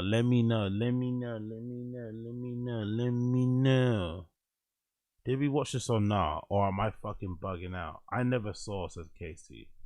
Big up Blood Clot Casey. Okay, Casey never saw. Anyone else ever saw or no? Or should I just play it anyway? I don't know. I don't want to play in case I've already watched it and I'm gonna fucking bore some of you guys. So maybe I should just play it or skip something else. I don't think I've seen it. Okay, cool. 2 people at least. Let's play it. Fuck it. Let's go. Big up the responders. Appreciate ya. You want to be on that bad snitch, tattle Republicans now? That's funny. They think like we move as a group. Yeah. That's funny. They think like we move as a group. That's funny. They think that's funny. That's funny. That's funny. They think like we move as a group. Yeah.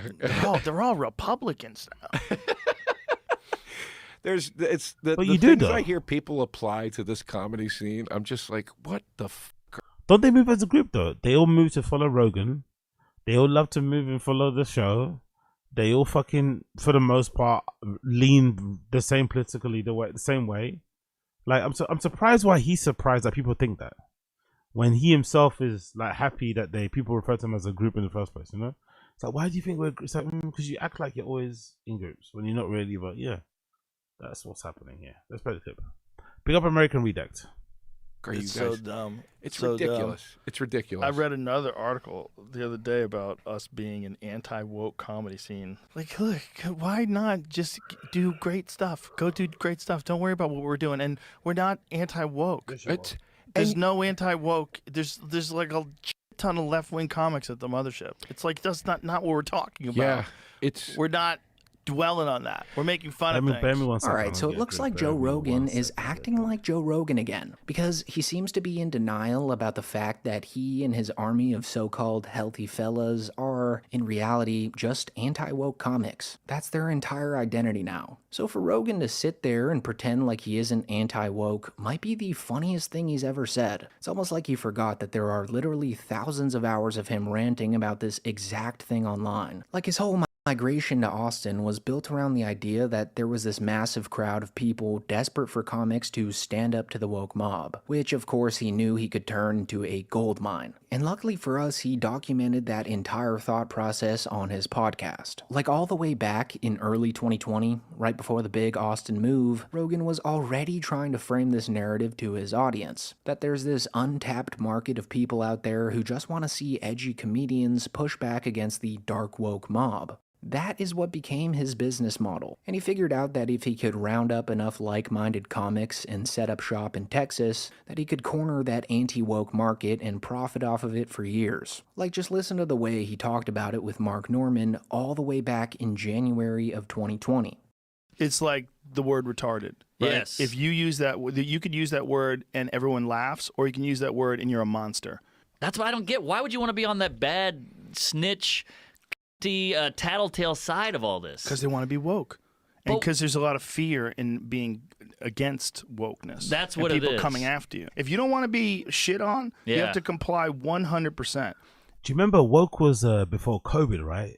Rogan was obsessed with that word, obsessed with that term, obsessed with the people around it. Like he runs things into the ground, didn't it? I remember that was a period where he was fucking going on and on about woke shit.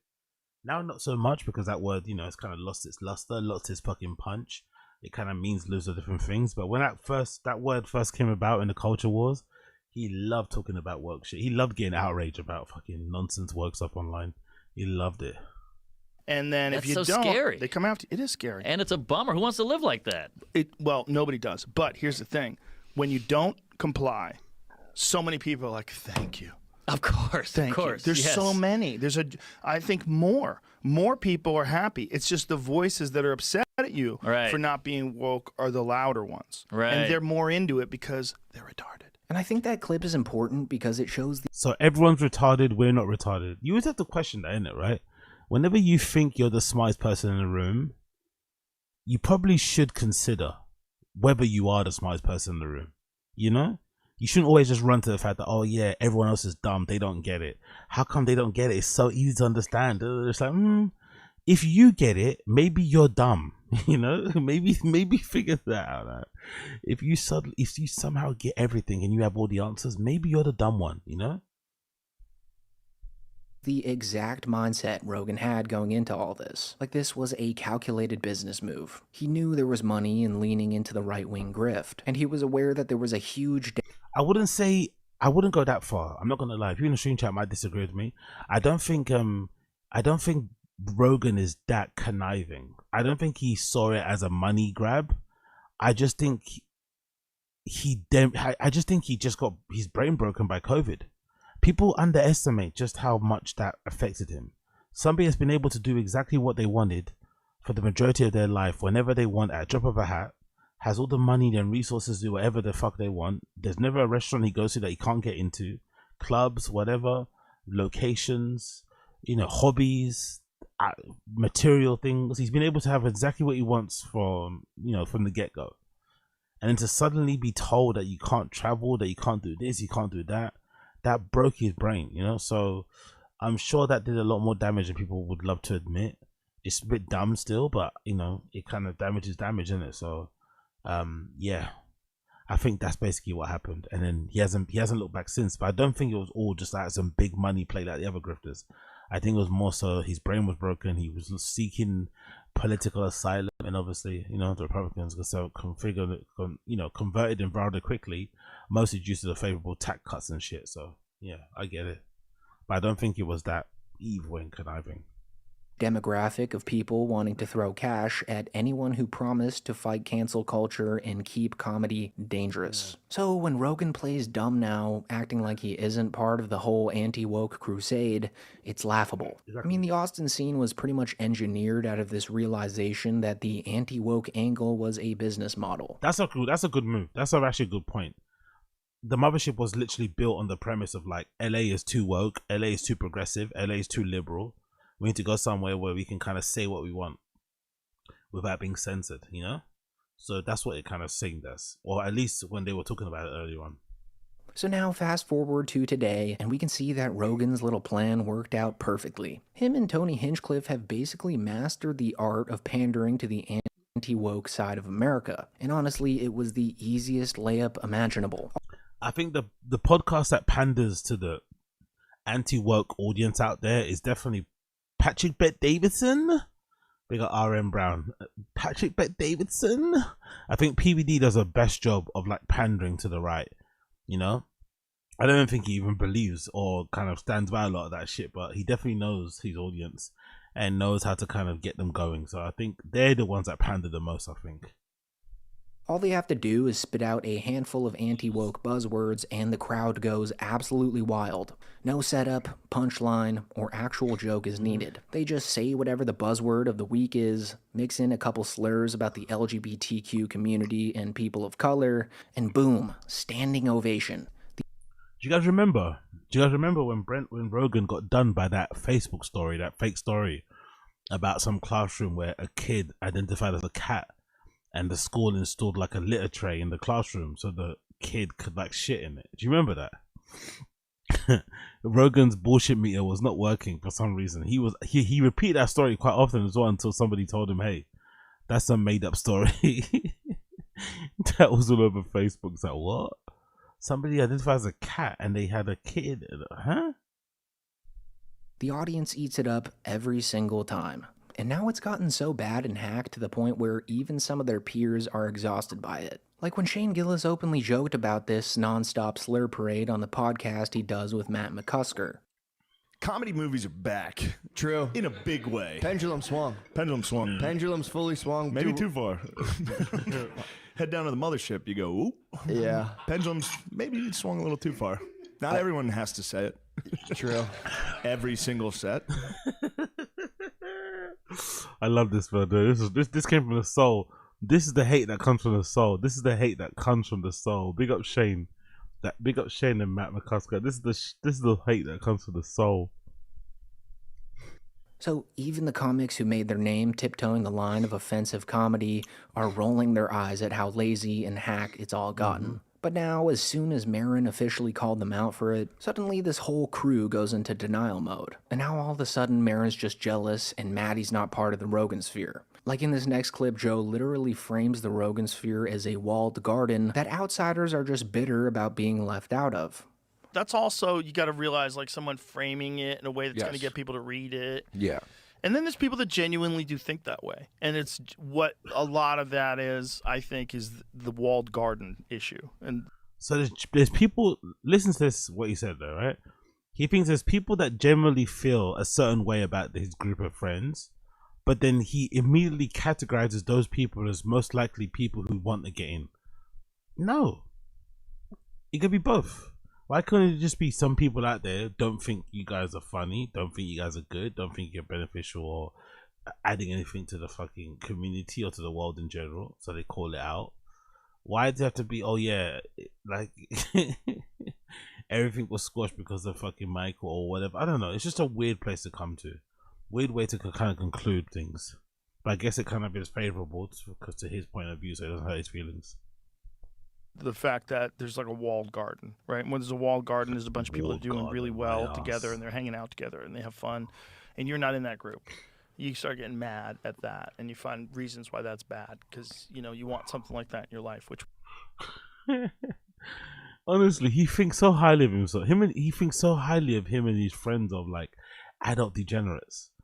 Like there's probably not a lot of even adults that like to drink. There's probably not a lot of them that would really enjoy hanging out with these guys like for more than an hour. So I don't know why he's acting as if like they're the hottest ticket in town. It's like I don't think they are, mate. I don't think they are, but I could be wrong.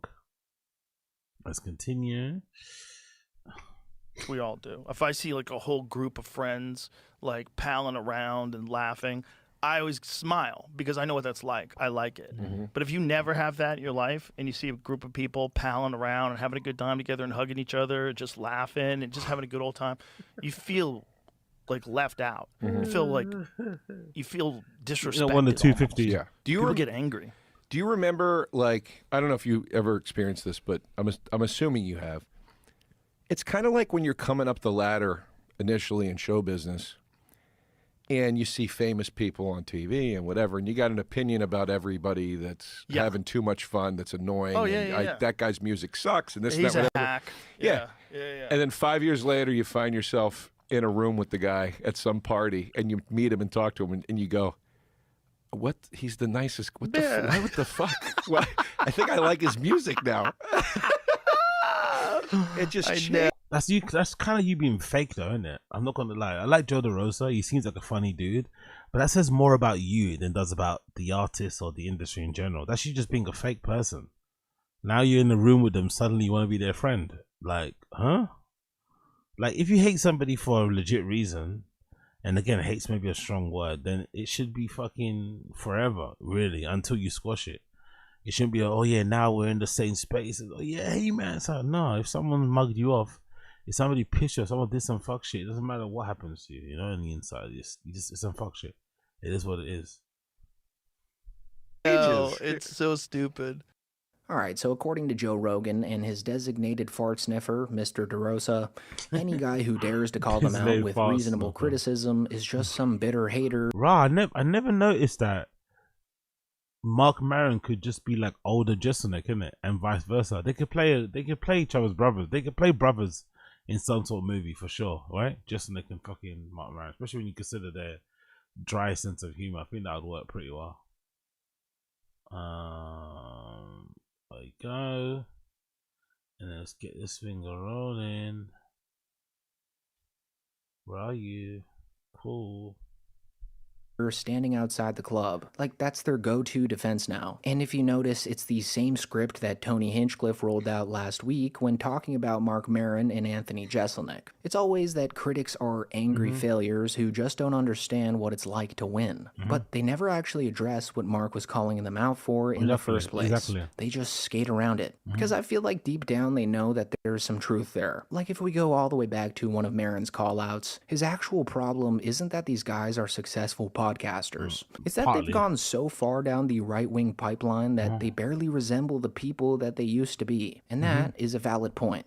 We've all watched Rogan and his circle of comics drift from being edgy contrarians into fully blown political mouthpieces, doing the same talking points you would hear on Fox News during any given podcast. And Maron specifically pointed out how insane it was that Rogan and his buddies went as far as to publicly back Donald Trump during the election, solely because he advocated for free speech and bringing back comedy. Like, that was enough for them. Like, they turned one vague talking point into their entire political identities. And now they're realizing that maybe tying their brand to a politician that they barely understood in the first place wasn't the smartest long-term move. And then it just evolved into the idea of... And I just think as well, like, just long-term, I don't know. It just seems like a weird place to kind of put yourself in. I'm not going to lie. All this fucking nonsense. But hey, I guess it pays the bills. The anti-woke... angle of, you know, I'm voting the way I'm going to vote because, you know, I can't, you know, I don't have freedom of speech, which is it's a false premise. Yeah, there was cultural pushback and, you know, it got a little weird with the canceling, but I really think it would have found its level and language would have evolved as it does. You know, there's a lot of things we don't say anymore out of respect for people who we live among. Democracy. Yeah. So... but that's not the way it went. So the anti-woke thing, it was just about like, all right, you voted this way because of this one issue, but along with that, you know, comes this one issue, everything that we're living through, and was it worth it? And then calling back the R word was just a natural way to go. Yeah. And you know, Rogan and Hinchcliffe and people just locked into this anti-woke thing. But now, you know, the government, which is for all practical, you know, good intents and purposes, is an authoritarian government, and we have a fairly dominant fascistic culture. So they're using the same language, which is anti-woke, to dismantle all progressive institutions. So yeah, Maron definitely hit a nerve. That's why instead of addressing what he actually said, Rogan, DeRosa, and Tony default to the same tired narrative. Critics are just jealous losers who want in. Because if they admitted that there's a shred of validity to the criticism, they'd also have to admit that their whole "we're just about freedom" shtick was built on shaky ground. This feels like family to me. This is a beautiful thing. Everybody's so supportive. Okay, relax, there's no backbiting. relax. There's no shit talking. It's all fucking love. So when I hear people say negative shit about the Austin scene, I'm like, I've found it to be a beautiful experience. Like truly, like a truly heartwarming. I don't think I've heard a single person criticizing Austin that said it's not a good place to hang out. It's not fun. The people aren't lovely. I think everyone has basically said every interaction they've had, whether it's in the toilets, in the queue, at the bar, they've always had a friend who got a little bit fucked up and just ordering a, you know, a water or whatever else it may be. But yeah, this guy Joe DeRosa, man, he's doing a good job to make sure he comes back again, isn't it? He's doing a really good job to ensure that he gets maybe, you know, 5 appearances this fucking season or something along those lines, you know? So he freaking tried, but no bueno. No freaking bueno. Let's go, you idiot. Get out of here. So yeah, let's continue. What is this?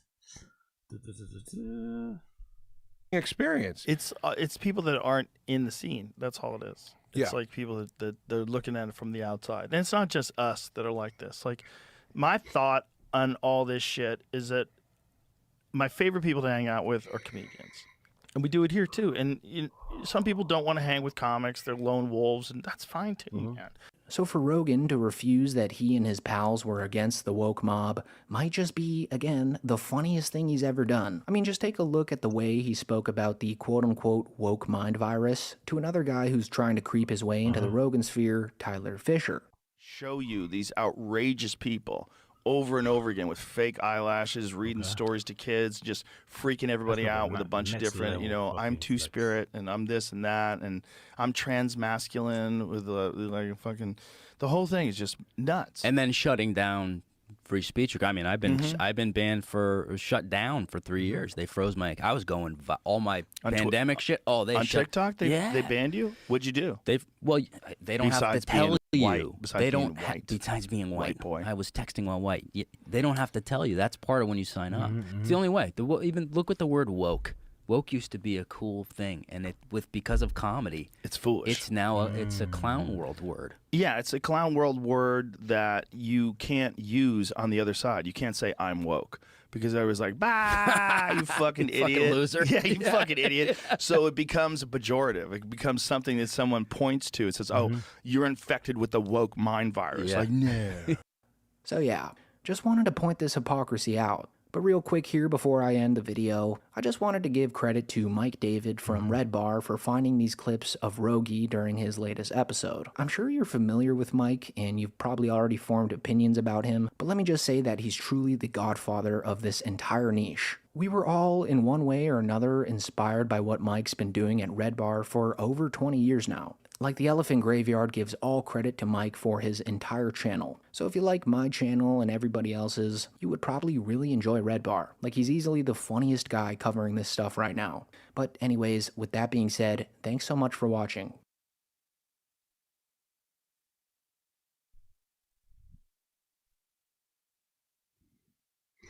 That kid is fucking hilarious. Cool.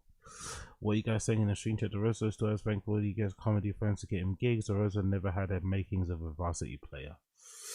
Yeah, I don't know. Fundamentally, I just don't think Rogan and that crew agree with some of the feedback or some of the criticism people like Mark Maron talk about. I think fundamentally they all just think it's all a cope in a weird way, or they think it's a cover. You know, they think people like myself or others that criticize them, although they say they're only criticizing the comedy because it's not funny, they always think, I think those guys, that it's ulterior motives, and also they also think they're worldies, so it's no surprise that he's probably pushing for a move still. Let's hear how that plays out. Let's see how that plays out. Let's continue. Let's do the collapse of 2 Bears 1 Cave is crazy. Let's do that. Big up podcast cringe. Let's do the collapse of 2 Bears because 1 Cave is crazy. This is what their fans want. They just want to listen to an hour of just shitting on them and shitting on the show.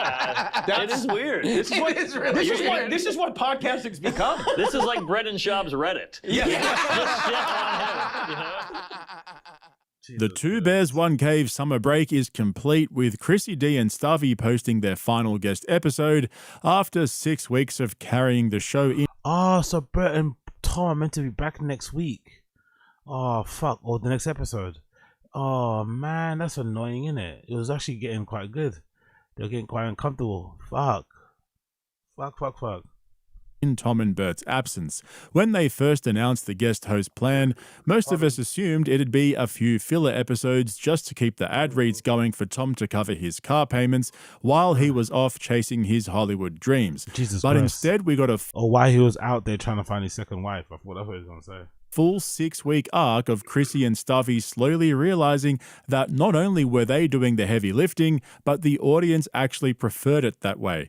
This was by far the biggest revelation over the 6 weeks. Seeing the two of them slowly realizing just how much hate there was for Tom and Bert and how starved of real entertainment the YMH fanbase is made me realize just how much of a bubble most of these comedians are living in. And by the end, it wasn't even subtle. They openly joked that the only reason they were brought back for a 6th episode was because Tom and Bert just didn't want to do it. And even though the whole thing was supposed to be temporary, you could tell Chrissy and Stuffy knew they were killing it. They know the audience likes them more, and they even started talking more shit about Tom and Bert.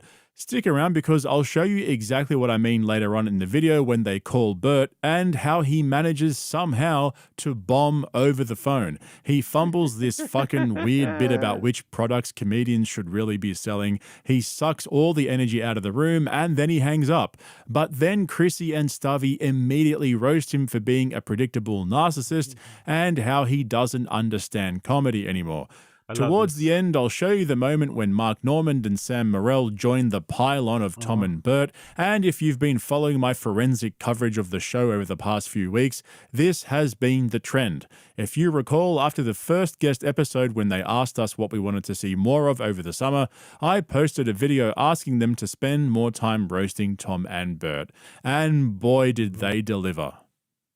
I thought about this actually because a lot of our dynamic is me needling you to tell embarrassing stories. Yes. And that kind of is Tom and Bert. That is Tom and Bert. Tom kind of sits back and goes, oh, tell me about that horrifying thing that your family is going to be pissed about you revealing. Yes. That's kind of what I do to you. Yeah. Even though I'm fat. Yeah, open up your comedy special talking about your daughter's period. By the way, you do look nice in that purple shirt, which is probably the same color as Bert's liver. What's the royal color? I think he doesn't have a diseased liver. He has a royal liver. That's true. You know, look at it that way. Like I said, this final episode was when it really started to click for them. They finally realized what we've been saying this whole time. Chrissy starts talking about people stopping him in the street to say thank you for taking over 2 bears, and Stuffy straight up admits he doesn't get it. He can't understand why people are responding so positively to their takeover of the show, and I mean fuck. That kind of says it all, right? Tom and Bert's friends really never realized how far and deep the hate goes. It's that moment where the guest hosts accidentally say what the audience has been thinking for years. This show hasn't been good for a long time, and nobody on the inside seemed to realize it until now. Next to Brendan Schaub and Brian Callen, Tom and Bert are some of the laziest, greediest, low-effort podcasters there are. But just before I show you the moment the penny finally dropped, I want to give a shout out to all of you who have gone over to my new channel, More Cringe, and don't this second Netflix show. You don't be having a epiphany about how far Tom and Bert will behave and react when they get back on camera in 2 Bears, 1 Cave. As someone was mentioned earlier, I forgot who you were, apology. Someone mentioned about the view bump.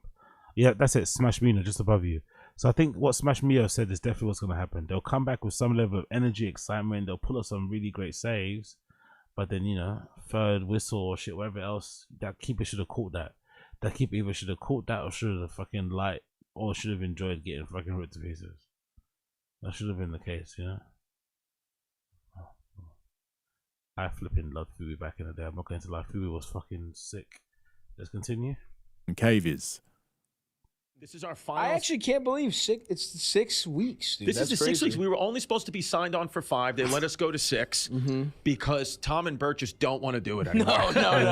I mean, we think this is our last one. If they make us a big enough offer, we'll come back again. But listen, we know we got the bargaining power now. Yeah. I thought, honestly, I had no idea what to expect. I was like, oh, Chris, it'll be fun. I love doing pods with Chris. Because, like, I'm trying to conceive of a world where you step into someone's podcast and everyone's not pissed off. Exactly. Right? Like, to me, I was like, this doesn't make any sense. They listen for you guys. I have been shocked at how much people love this episode, our episodes. People have been stopping me in the street and be like, thank you for taking over 2 Bears. It almost feels like someone is making them listen to this podcast. It's like, I don't understand. I have to go back and watch. I guess the show sucks. I always have fun when I do it. I didn't realize people hate it, but, you know, this has been great for me. Watching Stubby process in real time what hate watching actually looks like was like watching a kid being told that Santa Claus isn't real. Wait, what?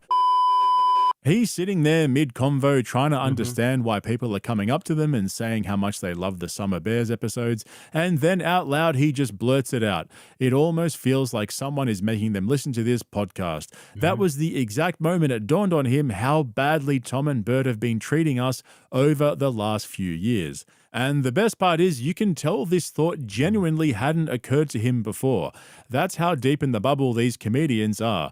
To them, podcasting is just this fun little thing you do with your buddies while the ad money rolls in, and if the fans don't love it, well, they're just haters, right? Exactly. But now they're face to face with something way more uncomfortable. The idea that the audience stopped caring about Tom and Bert a long time ago, that people have been quietly hate watching this show out of obligation, just waiting for someone to point it out. And once that penny drops, Chrissy and Stubby immediately start spiraling. And it's fucking brilliant. Honestly, the only thing that compares to this is seeing people discover the fighter in the kids subreddit for the first time.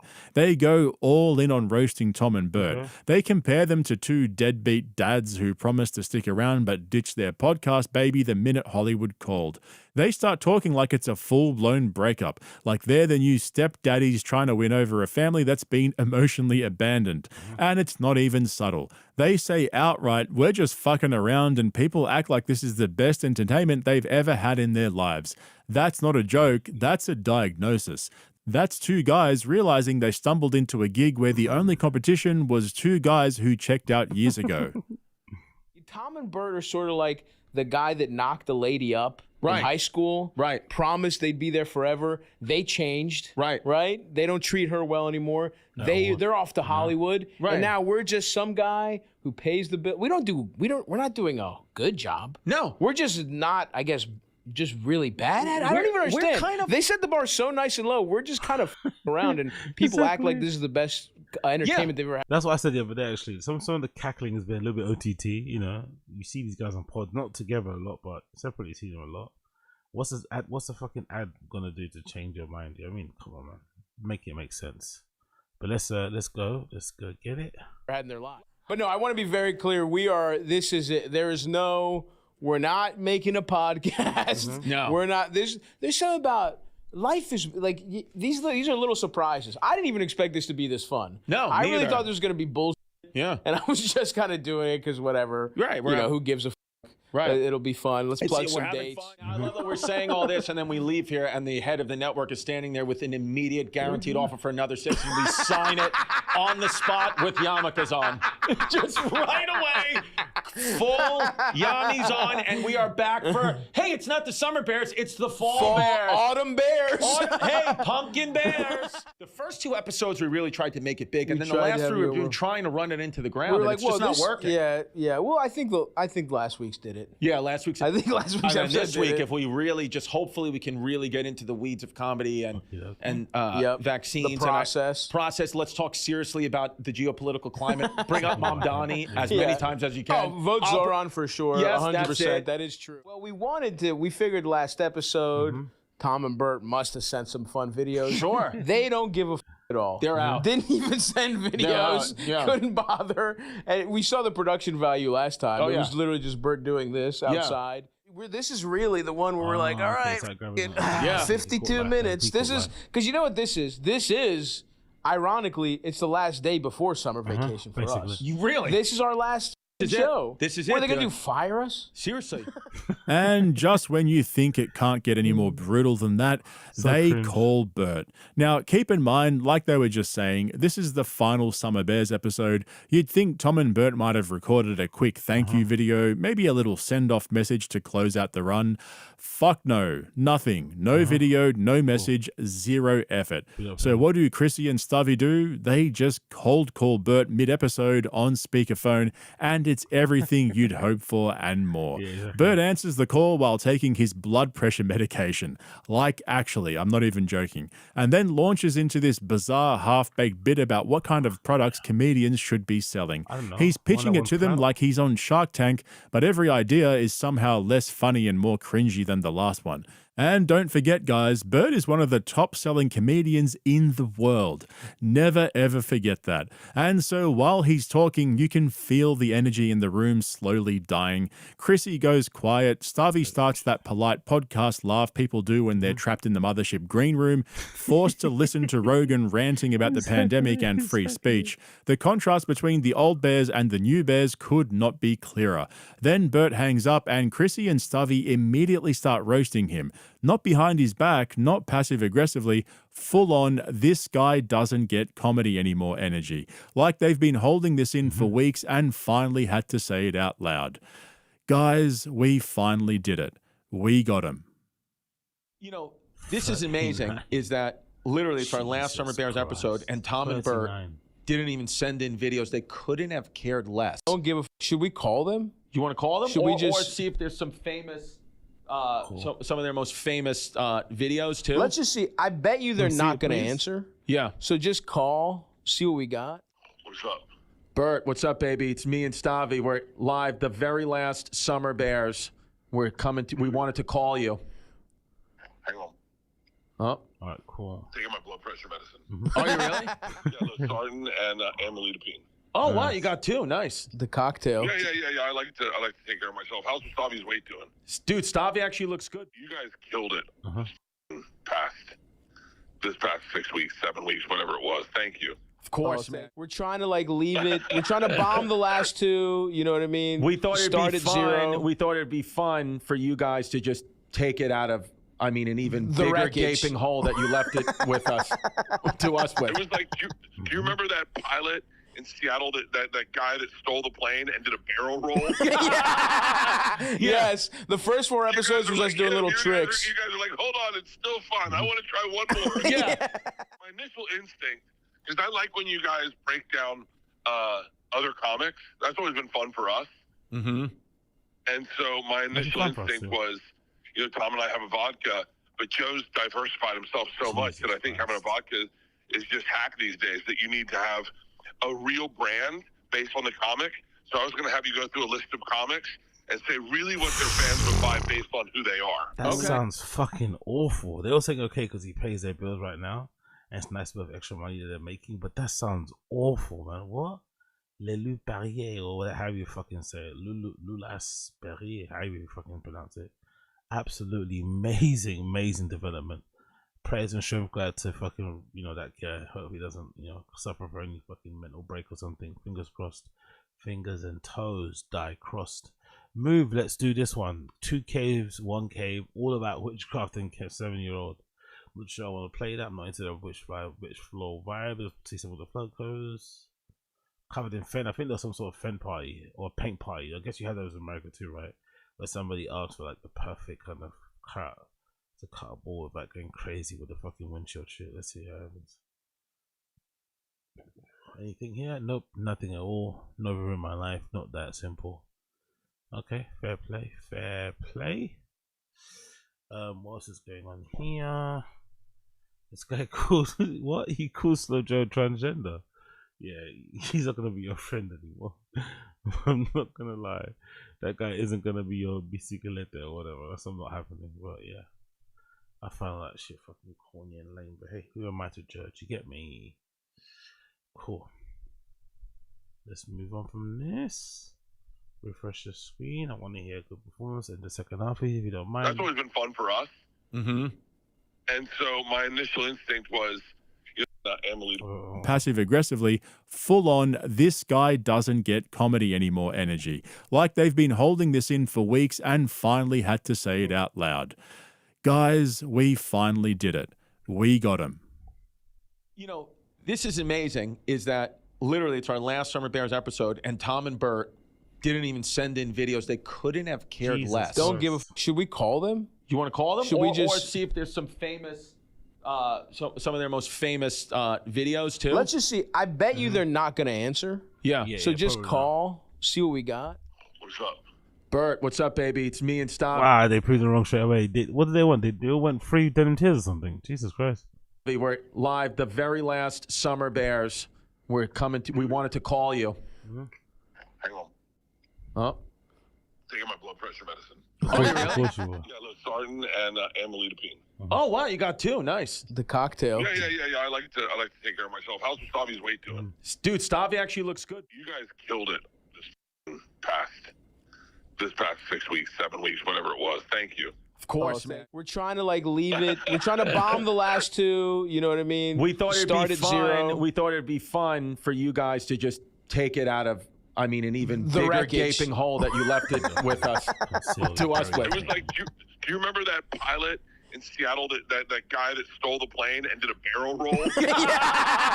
Yes. The first 4 episodes was us doing little tricks. You guys are like, hold on, it's still fun. I want to try one more. My initial instinct, because I like when you guys break down other comics. That's always been fun for us. Mm-hmm. And so my initial instinct was, Tom and I have a vodka, but Joe's diversified himself. Oh, Jesus Christ, this sounds so gross. I can really. Ugh. If this is what networking is, I don't want none of it. So much that I think having a vodka is just hack these days, that you need to have a real brand based on the comic. So I was going to have you go through a list of comics and say really what their fans would buy based on who they are. Okay. What are you, flip-flop? You could sell your own blood pressure medicine. That's the next frontier. Forget about Pfizer. It's KREISCHER. KREISCHER vaccines. You know for a fact that I treat my body the same way LeBron James does. 100%. I know you do. No, that is good. If I can survive, take and I the know that your meds. liver's the same color as his skin. Challenge is I want you guys to do one podcast with Tom each where he's just dull and gives you no feedback and no energy and doesn't laugh at you anymore because he's dead inside.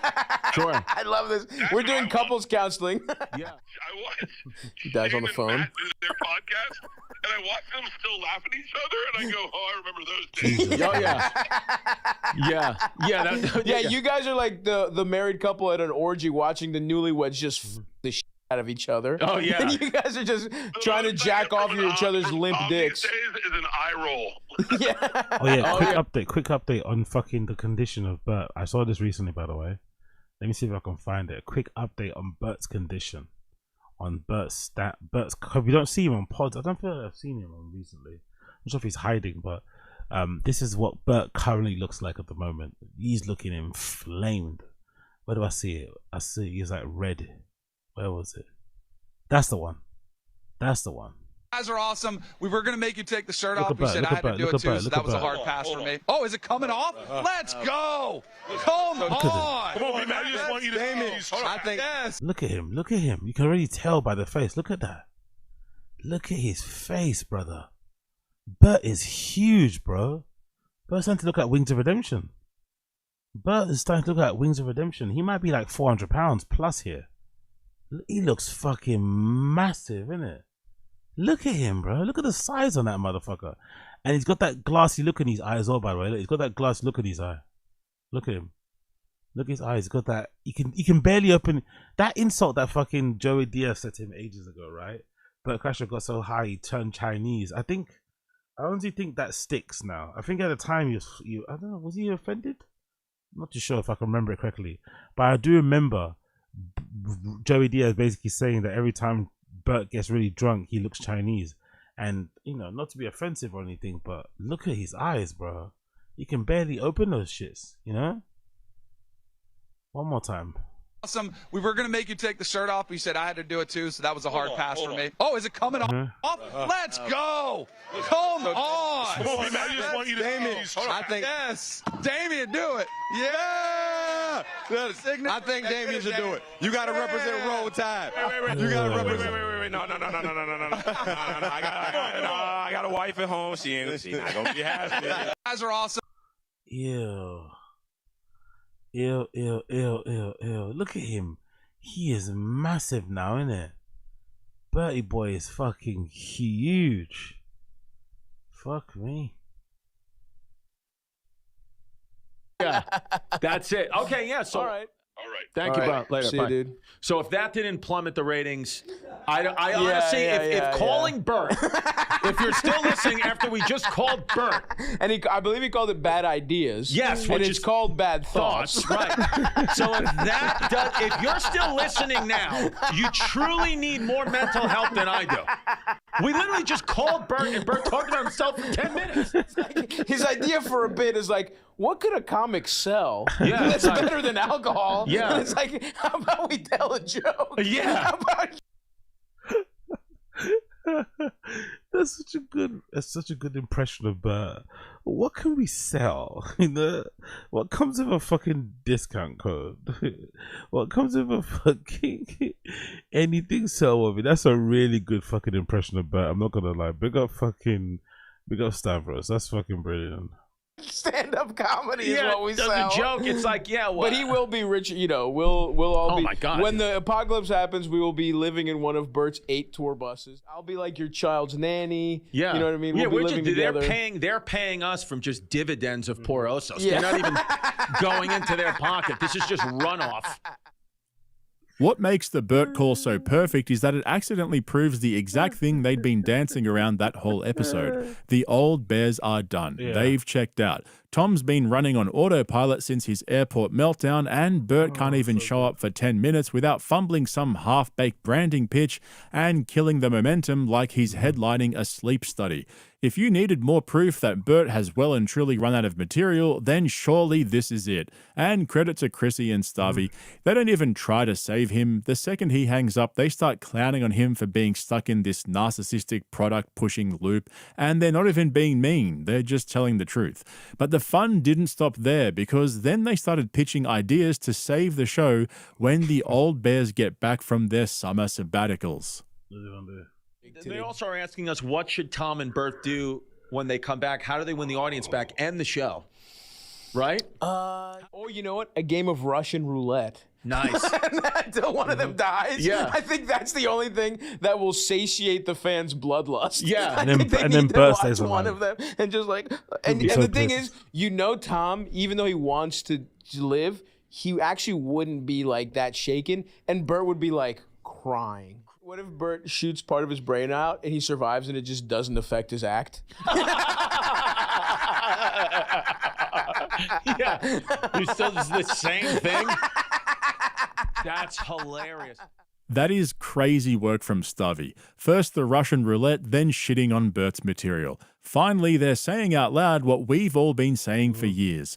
Bert's act hasn't changed in a decade. The only thing evolving is his blood pressure, and the fact they can joke about him getting shot on the head and still finishing a tour without anyone noticing, that's not just a roast. That's a eulogy for Bert's entire career.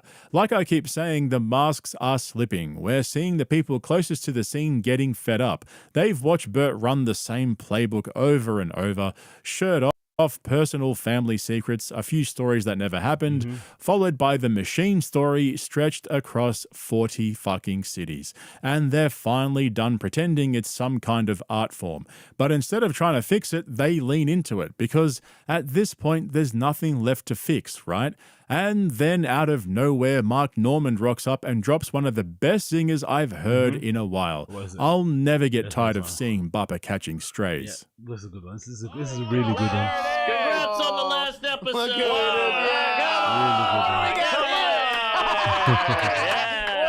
What is this, baby? You guys earned it. San Francisco Chronicle. That's it. We got cock eclairs. Look at those. One for you, one for your ass, and one for your mouth. That's it, baby. Come on, get in here.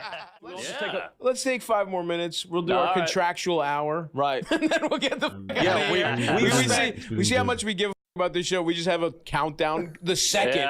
And the second it hits 1 hour, we're like, all right. This is what their fans want. They just want to listen to an hour of just us shitting on them and shitting on the show. It is weird. This is what podcasting's become. This is like Brendan Schaub's Reddit. Yeah. It's not an art form. That's the thing to remember. This is not art. Right. You know, and we've deluded ourselves into thinking that. Mark Normand is about to become the subject of Brendan Schaub's next on-air rage-crying meltdown on The Schaub Show on Monday that nobody watches. I don't understand how he's still walking around with all his limbs intact after all the slander he's said to Joe Rogan's face on Protect Our Parks. Bro is the luckiest comedian alive, but now he's caught Bupper's attention, and he's either going to find himself at the end of a raging neck vein C-clamp special or some half-baked lawsuit. Actually, no, that's not right. The lawsuit comes after the cease and desist. And speaking of lawsuits, Stubby just made the exact point the judge made when ruling against Brenda's failed case against the YouTuber who exposed him for cheating on his wife. This is the guy who represented himself with the aid of a lone wolf anonymous ghost lawyer who fed him legal filings and wiped the floor with Brandon's $500,000 monster lawyers. No one knows who he is. He lurks in the shadows, waiting to strike when nobody's looking. Some say he's the assassin's assassin.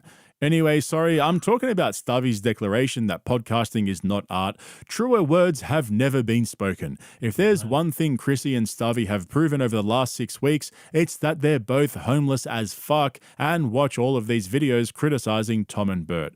But stay tuned for the return of the two bears. I can't wait to see how Bert makes up for lost time by taking over every minute of the show to talk about himself or some cringy ass half-baked idea he had while sitting on a vitamin IV. Honestly, that first pod back is gonna be so fucking bad. It's gonna be so fucking bad. Tom's gonna try his best to stay awake. Fucking Bert's gonna be squealing everywhere the slightest thing. It's gonna be fucking horrendous, bro.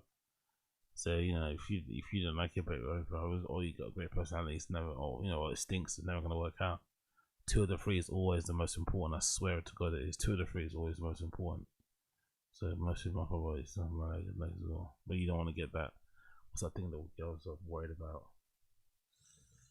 Is it a muscle thing? Is it just a thing? I don't know.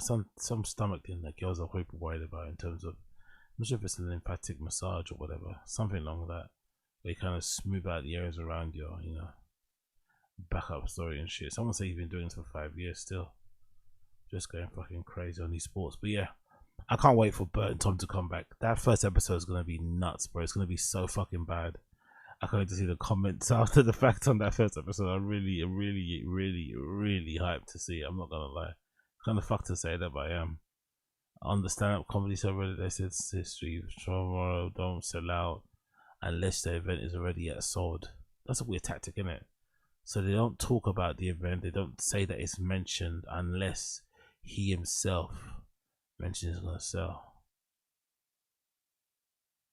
Yeah. What can I do? Absolutely nightmare there. What do we do here?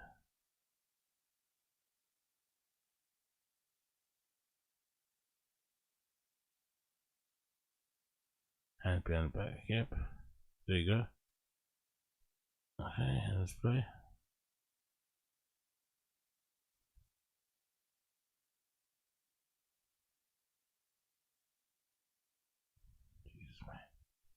Come on. Cool. We have the cats about to eat in.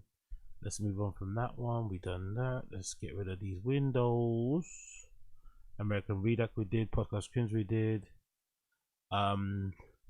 Let's do a little bit of Harlan Williams. Big up Apologia Comedia. Let's do a little bit of Harlan Williams. Harlan Williams won't stop killing comics. This should be good. Harlan Williams is one of my favorites. I'm already dying. Big up this. It's a genuine laugh, yeah. Jesus Christ. Jesus Christ.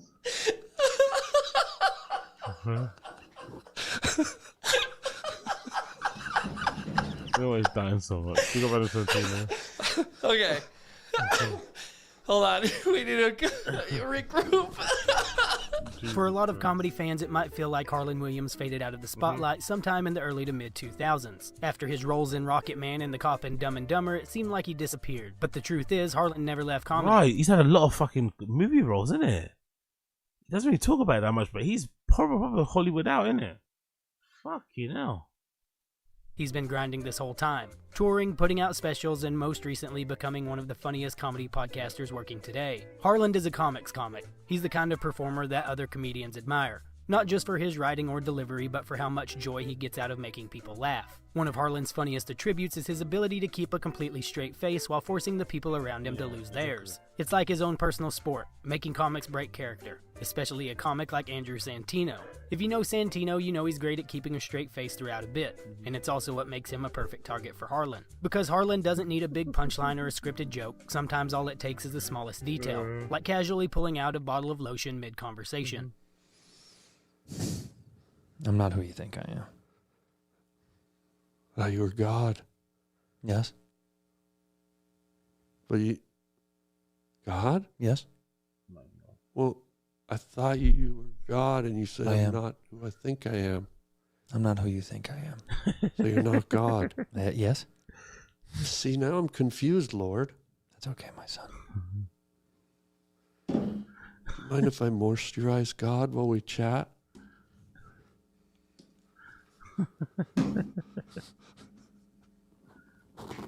Very good. That was good. Very Yeah, good. man. This is some white people humor. It's above my racial fucking pay grade. Where did that go? Santino tries to hold strong, keeping a straight face as best as he can after breaking. He's able to compose himself for a moment, but Harland makes him break into tears from laughing at what started as a simple bit. You know, they say it helps if you put it on your glasses. Oh, really? Yeah. I would love some on my face. My face is feeling dry. Jesus. A little more, please. Jesus Christ.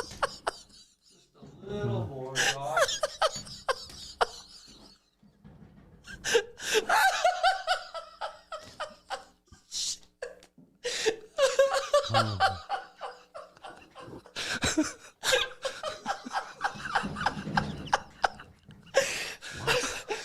Okay. Hold on. We need to regroup. Maybe you compare contrast. Holy shit. Is it on my lip? No, it's just a little bit on your glasses. Okay, just a little? Just a little bit. Oh, thank you, Lord.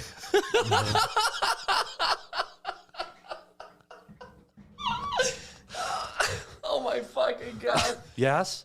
No. You can't say... My son. Did you just call yourself? My son? Oh, Lord. Thou hast spilt thine seed, my Lord. I'm so sorry, my son.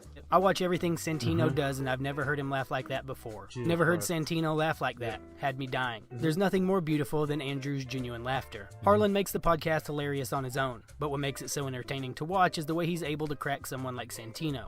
Tfatk misses Santino too. He picked his side anyway. He picked Bobby Lee when that whole drama went down.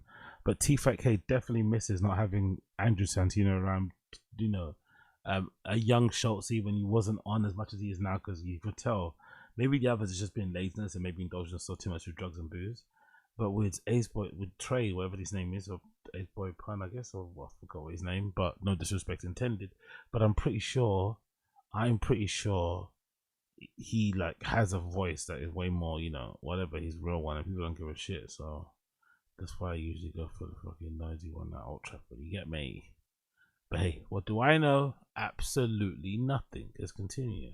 Because Santino is one of the driest, sharpest, and seemingly hardest people to make laugh. He has this air about him, like he's always just a little disgusted with the lack of brain power in the room. And honestly, that's part of why fans in the comedy commentary world have a complicated relationship with him. A lot of people lost respect after the Bad Friends episode with David Spade, because Too Lazy made a video about it and caught a copyright strike. It wasn't until Too Lazy's fans bombarded the Bad Friends channel with comments that the strike was finally dropped. Add to that Santino openly voicing his hate for Red Bar after being criticized by him, and you get the picture. Santino doesn't exactly have the warmest reputation online, so the fact that Harland is able to sit across from this guy and make him lose it is truly remarkable. And let's be honest, there aren't many, if any, people on the planet Santino would let squirt him in the face with a bottle of lotion on a podcast. You gotta put them on. Exactly. I gotta see what this looks like. Jesus Christ. Can I get a shot in, Lord? Yeah, go ahead. Oh, Lord. Yeah, you gotta. I gotta, Lord. Yeah. I gotta. There's your one of them. I think that's pretty hard as well. What the fuck is going on here? Oh, Lord. Thank you, my son. Wow. Oh, now can I ask, is it okay for two guys to moisturize together? Oh, yeah. It is? Oh, yeah. Of all the comedians working today, there are a few who share a similar disposition to Santino more than Bill Burr. Burr has the same energy, the sense that he's genuinely frustrated with the lack of brain cells in the room. And just like Santino, he's one of the best at keeping a straight face and writing a bit all the way through without breaking. With Santino, it was a random bottle of lotion. With Burr, it was a humidifier. Harlan just placed it there deadpan, claiming it was meant to keep Bill calm. In a way, you're getting Media's you're there. getting jacked, bro. Oh, am I? Yeah, right, instantly. But I brought the steamer. I knew How you- fucked up am I that I don't even feel there's anything weird that I'm doing? You're telling me. But that you settle instantly got jacked. Like I was saving this for when you got jacked, but you instantly. Oh, you should have saved it. This is not Jack. This is just me shooting the breeze. This is the start. I'm warming up. You got to get me some more antifreeze. Oh God, bro. What are we talking about? Oh, what's in that smoke? It's just to keep you calm, but I don't know if it's gonna work. What's in that I think you get jacked easy, and I'm a little worried about Bill Burr's tenderness. Can I tell you something? I'm worried that you're not going to bring that point up enough. Well, I want to kind Can of. you get that stinky cheese look off your face? I can't because I worry about your tenderness. That's a key word. What makes it even funnier is that it seems like Harlan is just throwing random props around. But they're actually really on point, as he uses the Bill Burr settle-downer machine to poke fun at Burr's style of comedy. Burr will say that he doesn't really get heated, but he's constantly dubbed as a hothead. If it was anyone else, Burr might actually get annoyed. 100%. He's not exactly known for tolerating dumb gags from comics who aren't on his level. But Harlan is so funny that instead of shutting it down, Burr actually cracks when Harlan somehow manages to pull a Sigourney Weaver Gorillas in the Mist reference. What is that exactly? It's fascinating to me. It's a Bill Burr settle-downer machine. When can I be on this podcast again? I had a great time. I did have a good time because it got so fucking weird, dude. But I would love to go out. I don't drink anymore.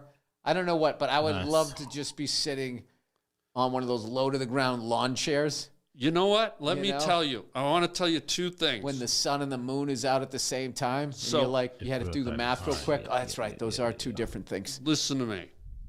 Shh. The pointing was enough. You didn't have to shush me. Shh. Again. Through the mist. Shh. God. I've never shushed someone through the gorillas in the mist. I was going to say, was that a Sigourney Weaver movie? Yeah, this is now it's Shushing turned in into the mist. shut the fuck up, guy. Yeah. So when she resents the gorillas? Guy. Shh. When I was going to take you out to the desert. Take me out to the desert. Take me out to the cacti. You're the one that Show wanted to me leave some lizards half an and hour ago. sidewinders. Sidewinder, good snake. Explain how they move to the folks. Oh, they go sideways. They're called sidewinders. Yeah, so if they want to go over there, they look this way.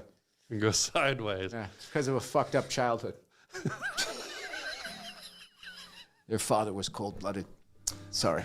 These two are hilarious together. I've never seen Bill indulge in this level of silliness before. This may be the best comedy podcast I've ever seen. I've never witnessed Bill like this. I have watched hundreds of interviews with Bill, and this is up there with Conan. Great chemistry. I thoroughly enjoyed this. Another underrated piece of Harlan's arsenal is just how fast his brain works when it comes to puns. He might not always deliver them like a traditional setup punchline, but he's constantly bending words and twisting phrases into something absurd and hilarious. Adam Ray is a perfect example of a comic who can usually hang in those moments. He's not nearly as cynical as Santino or Burr, but he's great at rolling with the bit, pushing it further and keeping a straight face while he does it. But even Adam couldn't hold it together once Harlan started riffing about a lunch lady from Delhi. Deli ladies, you know, historically speaking, are known to be a little, you look at Chris Farley's Lunch Lady Land. Yeah. People think of the deli gal, the cafeteria woman, as being kind of an older, slubbier, sippier, just, just pounding away with beans and brats, but she was gorgeous. I had a deli lady once.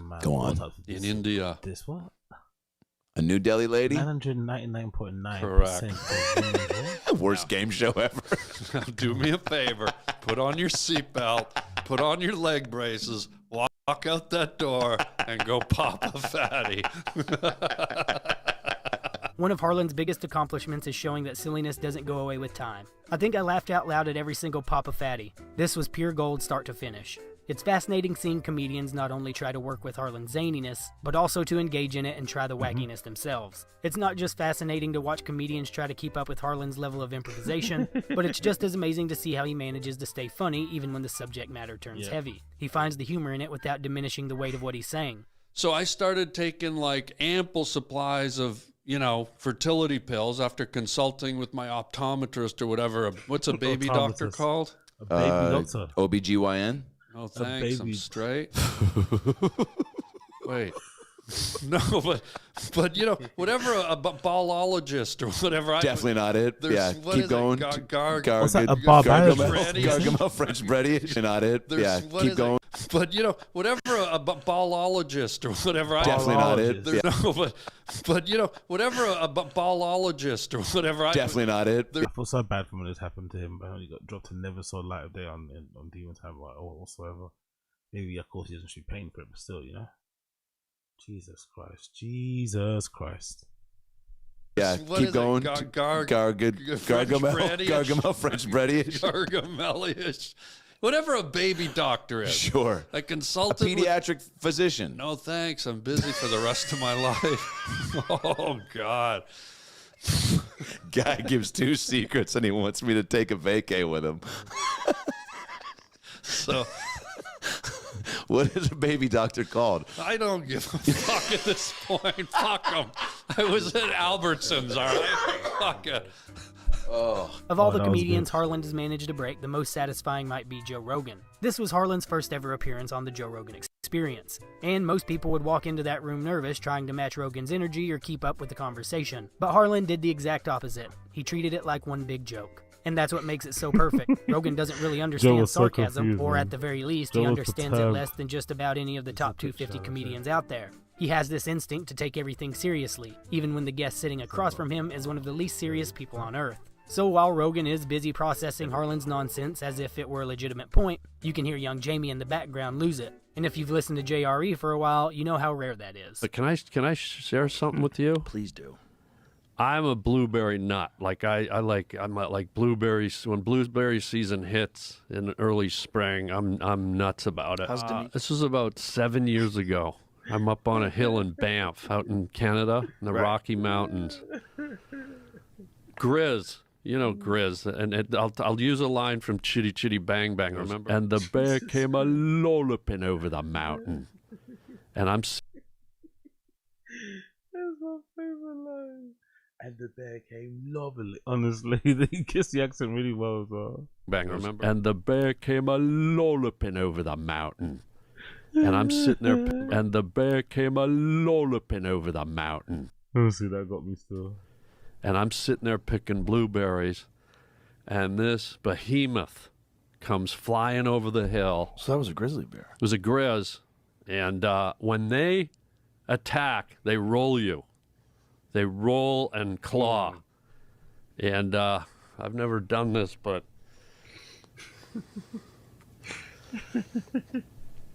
You're such a dork. Hey, fucking... What do you mean? Well... You just had a real fucking tattoo. Just let me see that again. Let me see that again. Dude, this is not easy for me to talk about. Let me see. Oh, it's so good, man. The bear came a lolloping over the mountain. This man studied every possible way to troll Rogan, and it seriously paid off. Joe, I want to have a serious conversation. Harlan. Well... Harland threw himself an alley-oop asking Joe, have you ever been attacked by a bear? Of all the comedians Harland has managed to break over the last few years, the funniest might actually be Harland himself. Because while he's easily able to make some of the sharpest comics on the planet crack, there are moments where he just can't help but break out into laughter himself. One of the best examples came during his most recent appearance on Maton's podcast. The whole episode felt like a heavyweight fight. Two guys trading blows, seeing who could make the other one lose composure first. Harlan went in swinging, trying to break Maton by randomly reciting the Wizard of Oz song with a straight face. But at the end of the bit, he accidentally broke himself. You ever been to the Wizard of Oz? The Wizard of Oz, the doctor? He's now in the government. Trump appointed him. No, the Land of Oz. The land, like he's like a landlord? A merry, merry land and a merry, merry place where everyone has a funny, funny face and the streets are paved with gold. And no one ever grows old in that funny place called the world of Oz. You fat fuck, suck a blueberry pie through a Chinese garden hose and suck Free Willy's puffed out calamari ring and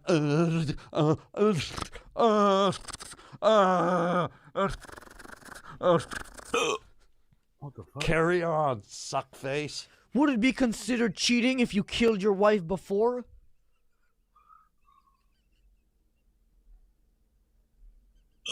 What are you laughing at? You look like you're going insane. I am, child. I am. Sorry, ask it again. Yes. Would it be considered cheating if you killed your wife before?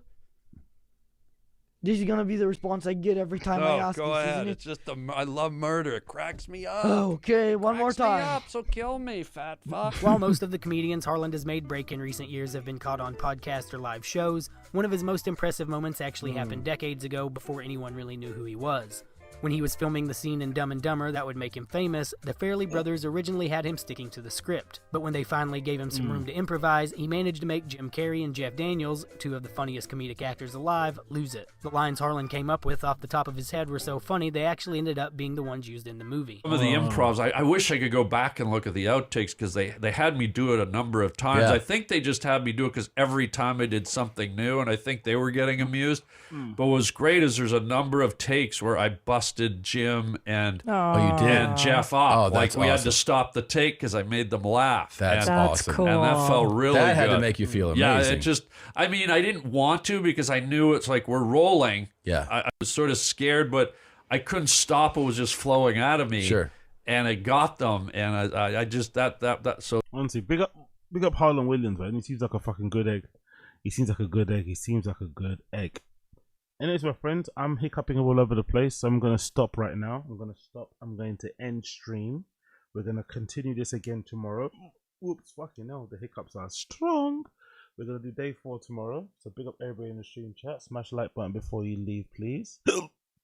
Jesus Christ. Jesus Christ. Hiccups. You gotta love hiccups, innit? Strange thing, hiccups, innit? It's a strange mechanism, strange feature.